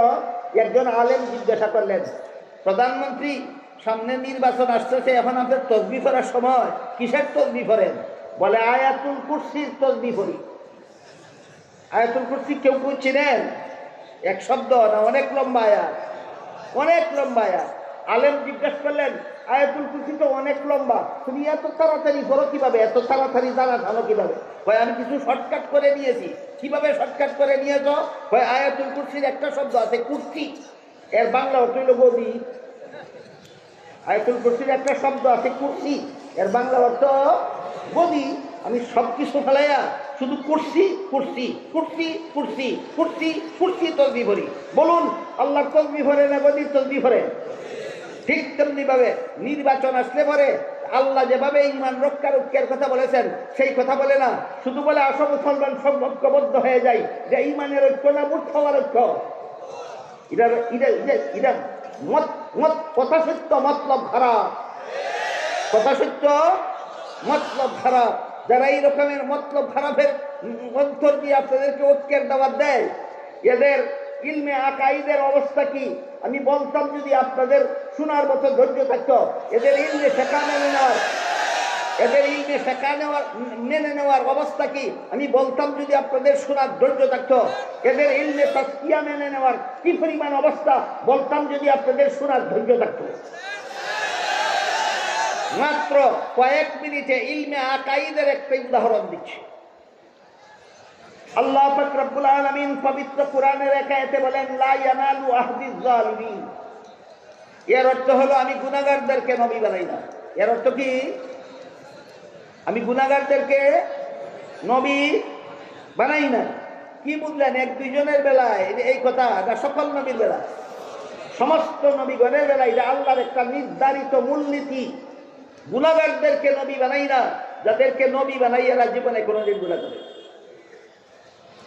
এত সত্ত্বেও আমাদের সমাজে যারা নির্বাচন আসলে পরে ঐক্যের দাওয়াত দেয়, এরাই এদের বই পুস্তকে লিখে রেখেছে, এদের বক্তব্যে উল্লেখ আছে, এদের গোপন প্রচারণায় পাওয়া যায়, এরা বিভিন্ন নবীগণকে গুনাহগার সাব্যস্ত করে। ইলমে আকাইদের সিদ্ধান্ত মেনে নিল না লঙ্ঘন করল? তুমি আল্লাহ রসুল বলে দিয়েছেন ইলমে আকাইদ তোমার দিন, ইলমে ফিকহ তোমার দিন, ইলমে তাসকিয়া তোমার দিন। আর আল্লাহ কোরআনে বলেছেন দিন পালনের মাধ্যমে মুসলমান ঐক্যবদ্ধ হও। দিনের পয়লা জিনিসটাই হইল ইলমে আকাইদ। তুমি মানো না, ইলমে আকাইদের সিদ্ধান্ত হইল নবী বেগুনাহ। তুমি কোন নবী গুনাহ করছে? কোন পুরাণ দিনের ভিত্তিতে তোমার সাথে মুসলমান ঐক্য হবে?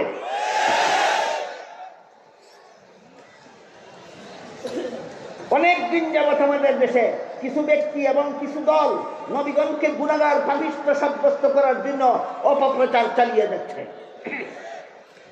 এরা আবার কোরআনের আয়াত দিয়ে দলিল দেয়। কোরআনের বিভিন্ন আয়াতে আল্লাহ বলেছেন আদম আলাইহিস সালামকে জান্নাতে দিয়ে আল্লাহ বলেছিলেন সব গাছের ফলমূল খাও, একটি মাত্র গাছের ফল খেতে নিষেধ করেছিলেন। শেষ পর্যন্ত ইবলিসের দুকায় পড়ে আদম নিষিদ্ধ গাছের ফল খেয়েছিলেন। এই ঘটনা কোরআনের অনেক আয়াতে। এই ঘটনার উদ্ধৃতি দিয়ে তারা বলে যে আদম যেহেতু আল্লাহর নিষেধ লঙ্ঘন করেছেন, আল্লাহর নিষেধ লঙ্ঘন করার কারণে তিনি গুনাহগার হয়েছেন। এটা নিষিদ্ধ গাছের ফল খাওয়ার অপব্যাখ্যা। বলুন আমার কথা বুঝে থাকলে, নিষিদ্ধ গাছের ফল খাওয়ার কারণে আদম গুনাহগার হয়েছেন, এটা নিষিদ্ধ গাছের ফল খাওয়ার সহি ব্যাখ্যা না অপব্যাখ্যা? এই অপব্যাখ্যা কোনো মুসলমানের মস্তিষ্ক প্রসূত নয়, যে খ্রিস্টানদের কাছ থেকে আমদানিকৃত। এবার শুনুন খ্রিস্টানদের কথা। আপনাদেরকে খ্রিস্টান বানাবার জন্য খ্রিস্টান মিশনারি বাংলাদেশের পক্ষ থেকে যতগুলি বই পুস্তক লেখা হয়েছে, এর মধ্যে একটা বইয়ের নাম আছে কোরআনের আলোকে বেহেশতে যাওয়ার পর। সেই বইয়ে খ্রিস্টানেরা লিখেছে প্রথম মানুষ আদম, প্রথম পাপিষ্ট। প্রথম মানুষ শুধু আদম না প্রথম নবীও? আপনাদের জানা থাকলে বলুন, আদম শুধু প্রথম মানুষ না প্রথম নবীও? প্রথম নবী, প্রথম মানুষ আদম, প্রথম পাপিষ্ট। খ্রিস্টানেরা লিখেছে কি ছিল তার পাপ? জান্নাতে নিষিদ্ধ গাছের ফল খাওয়া ছিল তার পাপ। তারপর সেই বইয়ে লেখে এই পাপিষ্ট আদমের বংশে যত নবী জন্মগ্রহণ করেছে সবগুলি নবী জন্মগত পাপিষ্ট। কি ছিল অন্যান্য নবীর পাপ? পাপিষ্ট আদমের বংশের জন্ম হওয়াটাই ছিল তাদের পাপ। তারপরে তাদের বই আরো লেগেছে শেষ পর্যন্ত আল্লাহ একজন নবীকে নিষ্পাপ বানাবার জন্য আর পাপিষ্ট আদমের বংশে জন্ম না দিয়ে আল্লাহ নিজের ঔরসে জন্ম দিলেন। ইনি হলেন ঈসা আলাইহিস সালাম। একমাত্র ঈসা নবী নিষ্পাপ পাপিষ্ট আদমের বংশে জন্ম হওয়ার কারণে নয়, আল্লাহর ঘরে জন্ম হওয়ার কারণে। বলুন কোন বিবেকবান মানুষের দৃষ্টিতে এইগুলি কোন ধর্মের কথা হতে পারে না, গাঞ্জাখুরি কথা।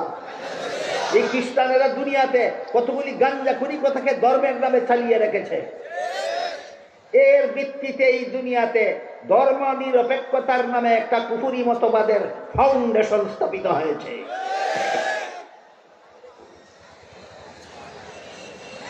এখানে লক্ষণীয় ব্যাপার হইল খ্রিস্টানেরা সেই বইয়ে সর্বপ্রথম পাপিষ্ট কোন নবীকে সাব্যস্ত করেছে? আদম আলাইহিস সালামকে। দলিল কিসের দ্বারা দিয়েছে? জান্নাতে নিষিদ্ধ গাছের ফল খাওয়া।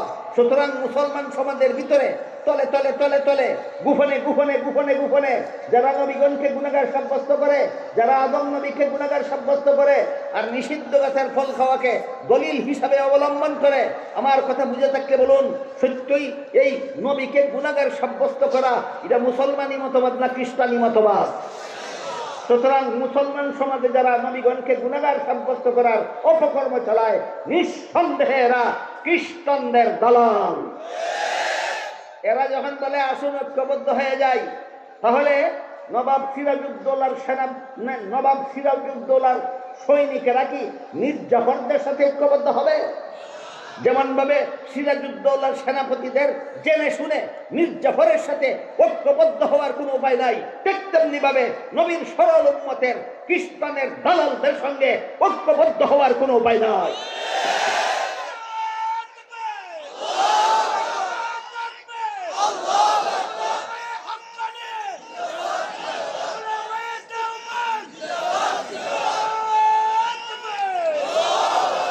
এবার আমরা নিষিদ্ধ গাছের ফল খাওয়ার সহি ব্যাখ্যাটা শুনে আজকের মতো কথা শেষ করি। এবার প্রশ্ন হলো, তাহলে আদমের জান্নাতে নিষিদ্ধ গাছের ফল খাওয়ার সহি ব্যাখ্যাটা কি? ১৫০০ বছরের ইতিহাসে যত নির্ভরযোগ্য মুফাসসিরিন কেরাম, যত গ্রহণযোগ্য তাফসীরের কিতাব লিখেছেন, প্রায় সবগুলি তাফসীরের কিতাবে আদমের নিষিদ্ধ গাছের ফল খাওয়ার সহি ব্যাখ্যা লেখা আছে, একাধিক ব্যাখ্যা লেখা আছে। তোর মধ্যে একটি মাত্র সহি ব্যাখ্যা আজকে আপনাদের শোনাই। সেটি হলো, মানুষের কোনো কাজের দ্বারা সওয়াব হয় আর কোনো কাজের দ্বারা গুনাহ হয়, দুনিয়ার জীবনে, জান্নাতি জীবনে নয়। বলুন, মানুষের কোনো কাজে সওয়াব হয়, কোনো কাজে গুনাহ হয় কোন জীবনে? দুনিয়ার জীবনে, জান্নাতি জীবনে নয়। জান্নাতি জীবনের কোনো কাজে সওয়াব নাই, গুনাহ নাই। জান্নাতি জীবনের কোনো কাজে সওয়াব নাই, গুনাহ নাই। এবার বলুন, আদম নিষিদ্ধ গাছের ফল খেয়েছিলেন কোন জীবনে? এই ব্যাখ্যাটা যদি আপনি মেনে নেন, আল্লাহ যে বলেছিলেন গুনাহগারদেরকে নবী বানাই না, আল্লাহর মূলনীতি লঙ্ঘন হয় না রক্ষা হয়? সুতরাং নবীগণের বেলায় যেই ব্যাখ্যা আল্লাহর মূলনীতি, যেই ব্যাখ্যার দ্বারা আল্লাহর মূলনীতি রক্ষা হয়, এই ব্যাখ্যা বিশুদ্ধ ব্যাখ্যা। যে অপব্যাখ্যার দ্বারা আল্লাহর মূলনীতি লঙ্ঘন হয়, সেই ব্যাখ্যা হলো মন গড়া ব্যাখ্যা, ভ্রান্ত ব্যাখ্যা। সুতরাং বর্তমান বাংলাদেশের মুসলমানদের যদি ঈমান রক্ষার জন্য ঐক্যবদ্ধ হতে হয়, আল্লাহ এবং আল্লাহ রসুল পরিষ্কার একটা প্ল্যাটফর্ম বলে দিয়েছেন। হে মুমিন, সমস্ত মুমিন মুসলমানেরা, তোমরা ইলমে আকাইদের সিদ্ধান্তগুলি মেনে নিয়ে ঐক্যবদ্ধ হও, তোমরা ইলমে ফিকহের সিদ্ধান্তগুলি মেনে নিয়ে ঐক্যবদ্ধ হও, তোমরা ইলমে তাজকিয়ার সিদ্ধান্তগুলি মেনে নিয়ে ঐক্যবদ্ধ হও। এটা হলো মুসলমানদের ঈমান রক্ষার ঐক্যের রূপরেখা। আল্লাহ আপনাদের আমাদের সবাইকে দেশ রক্ষার ঐক্য, রসুলের জীবন আদর্শ থেকে ঐক্যের রূপরেখা গ্রহণ করার, ঈমান রক্ষার ঐক্যের রূপরেখাও রসুলের জীবন আদর্শ থেকে গ্রহণ করার সৌভাগ্য দান করুন। সবাই বলুন আমিন। সুবহান রাব্বিকা রাব্বিল ইজ্জাতি আম্মা ইয়াসিফুন ওয়া সালামুন আলাল মুরসালিন ওয়ালহামদুলিল্লাহি রাব্বিল আলামিন।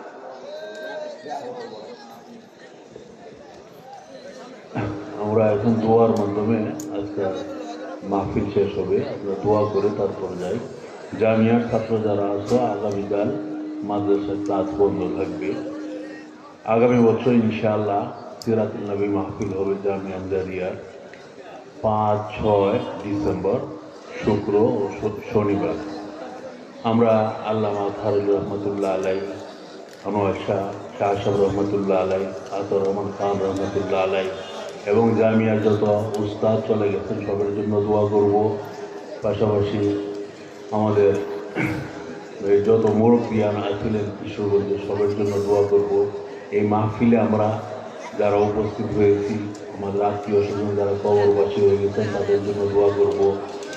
পর্দার আড়ালে মা ও বোনেরা আছেন তাদের জন্য দোয়া করব।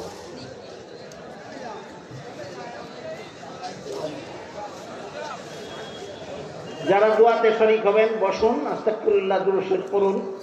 আর আপনারা হাজার হাজার মানুষ, আমি একা, দোয়ার পরে সবাই যদি মুসাফা করতে চান, 12টা বাজতো না, রাইতের 12টা না, দিনের 12টা বাজবো।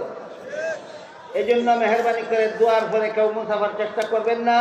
যারা মুসাফার নিয়ত আছে, আল্লাহ তাআলা পুরি মুসাফার সব দিয়া দিবেন। এখন বলেন আপনারা সবের ওই দরকার না আমার তেহানি ওই দরকার? তাইলে যদি আমার সবের দরকার থাকে, আমার না টেহাইয়াও সব পাইবেন। আর যদি আমার টেহানি ওই দরকার থাকে, আগে ভাগে কয়ে দিন, দোয়া চাইলে দেয়া আমি ঠিকই চাই।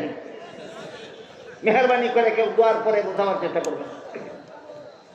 اللهم صل على سيدنا ونبينا مولانا محمد وعلى آله وصحبه وبارك وسلم كما تحب وترضى عدد ما تحب وترضى. الحمد لله الذي هدانا لهذا وما كنا لنهتدي لولا أن هدانا الله. ربنا ظلمنا أنفسنا وإن لم تغفر لنا وترحمنا لنكونن من الخاسرين. ربنا آتنا في الدنيا حسنة وفي الآخرة حسنة وقنا عذاب النار. يا الله মহা সমাবেশকে কবুল আর মঞ্জুর করুন। ইয়া আল্লাহ এর উসিলায় আমাদের জিন্দেগানকে হেদায়েত করুন। সমস্ত মুমিন মুসলমান মুর্দেগানকে নাজাত দান করুন। ইয়া আল্লাহ সিরাতুল নবীর আদর্শ থেকে যা কিছু আলোচনা হলো আমাদেরকে বুঝে ইয়া আল্লাহ আমাদের জীবনকে সিরাতুল নবীর আদর্শে আদর্শবান করার তৌফিক দান করুন। ইয়া আল্লাহ আমার কাছে যারা যত রকমের দোয়ার দরখাস্ত করেছেন প্রত্যেকের নেক দোয়াকে কবুল মঞ্জুর করুন। ইয়া আল্লাহ যারা যত আশা নিয়ে হাত উঠাইলাম প্রত্যেকের নেক বাসনাকে কবুল আর মঞ্জুর করুন। ইয়া আল্লাহ যে মাদ্রাসা জামিয়া ইমদাদিয়ার উদ্যোগে সিরাতুল নবী সম্মেলন অনুষ্ঠিত হলো, ইয়া আল্লাহ এই মাদ্রাসাকে কবুল মঞ্জুর করুন। ইয়া আল্লাহ মাদ্রাসার পরলোকগত মুরব্বিয়ানদের কবরকে ইয়া আল্লাহ জান্নাতের বাগান বানিয়ে দিন। ইয়া আল্লাহ জান্নাতুল ফিরদাউসে তাদের ঠিকানা করে দিন। ইয়া আল্লাহ এই মাদ্রাসার সমস্ত জরুরিয়াত পুরা করে দিন। মাদ্রাসাকে মন্দিরে মকসুদ পর্যন্ত পৌঁছে দিন। মাদ্রাসার খেদমতে যারা যতভাবে জড়িত তাদের সকলের খেদমতকে কবুল মঞ্জুর করুন। ইয়া আল্লাহ মাদ্রাসার সমস্ত ছাত্রদেরকে ভবিষ্যতের ওয়ারাসাতুল আম্বিয়া বানিয়ে দিন। ইয়া আল্লাহ আমাদের দেশ বাংলাদেশকে হেফাজত করুন। ইয়া আল্লাহ বাংলাদেশের স্বাধীনতা হেফাজত করুন। ইয়া আল্লাহ বাংলাদেশের সার্বভৌমত্ব হেফাজত করুন। ইয়া আল্লাহ বাংলাদেশের ভৌগোলিক সীমারেখা হেফাজত করুন। ইয়া আল্লাহ বাংলাদেশের বাসিন্দাদের জান মাল ইজ্জত হেফাজত করুন। ইয়া আল্লাহ সমস্ত মুমিন মুসলমানের ঈমান আমল হেফাজত করুন। ইয়া আল্লাহ সারা দুনিয়ার সমস্ত মজলুম মুসলমানদের গায়ে সাহায্য করুন। ফিলিস্তিনি মুসলমানদের গায়ে সাহায্য করুন। ইয়া আল্লাহ কাশ্মীরি মুসলমানদের গায়ে সাহায্য করুন। রোহিঙ্গা মুসলমানদের গায়ে সাহায্য করুন। সমস্ত মজলুম মুসলমানদের গায়ে সাহায্য করুন। সন্ত্রাসী জালেমদের হেদায়েত করুন। যাদের কপালে হেদায়েত নাই তাদেরকে আপনার কুদরতি হাতে দমন করে আপনার সহায় বান্দাবান্দীদের রক্ষা করুন। ইয়া আল্লাহ, আমাদের সকলের পক্ষ থেকে লক্ষ লক্ষ কোটি কোটি দুরূদ আর সালাম রাসূল করিম সাল্লাল্লাহু আলাইহি ওয়াসাল্লামের রওজা শরীফে পৌঁছে দিন। রব্বানা তাকাব্বাল মিন্না ইন্নাকা আনতাস সামিউল আলিম ওয়া তুব আলাইনা ইন্নাকা আনতাত তাওয়াবুর রহিম। ওয়া সুবহানা রাব্বিকা রাব্বিল ইজ্জাতি আম্মা ইয়াসিফুন ওয়া সালামুন আলাল মুরসালিন ওয়ালহামদুলিল্লাহি রাব্বিল আলামিন। আমিন বিরহমাতিকা ইয়া আরহামার রাহিমিন। আসসালামু আলাইকুম।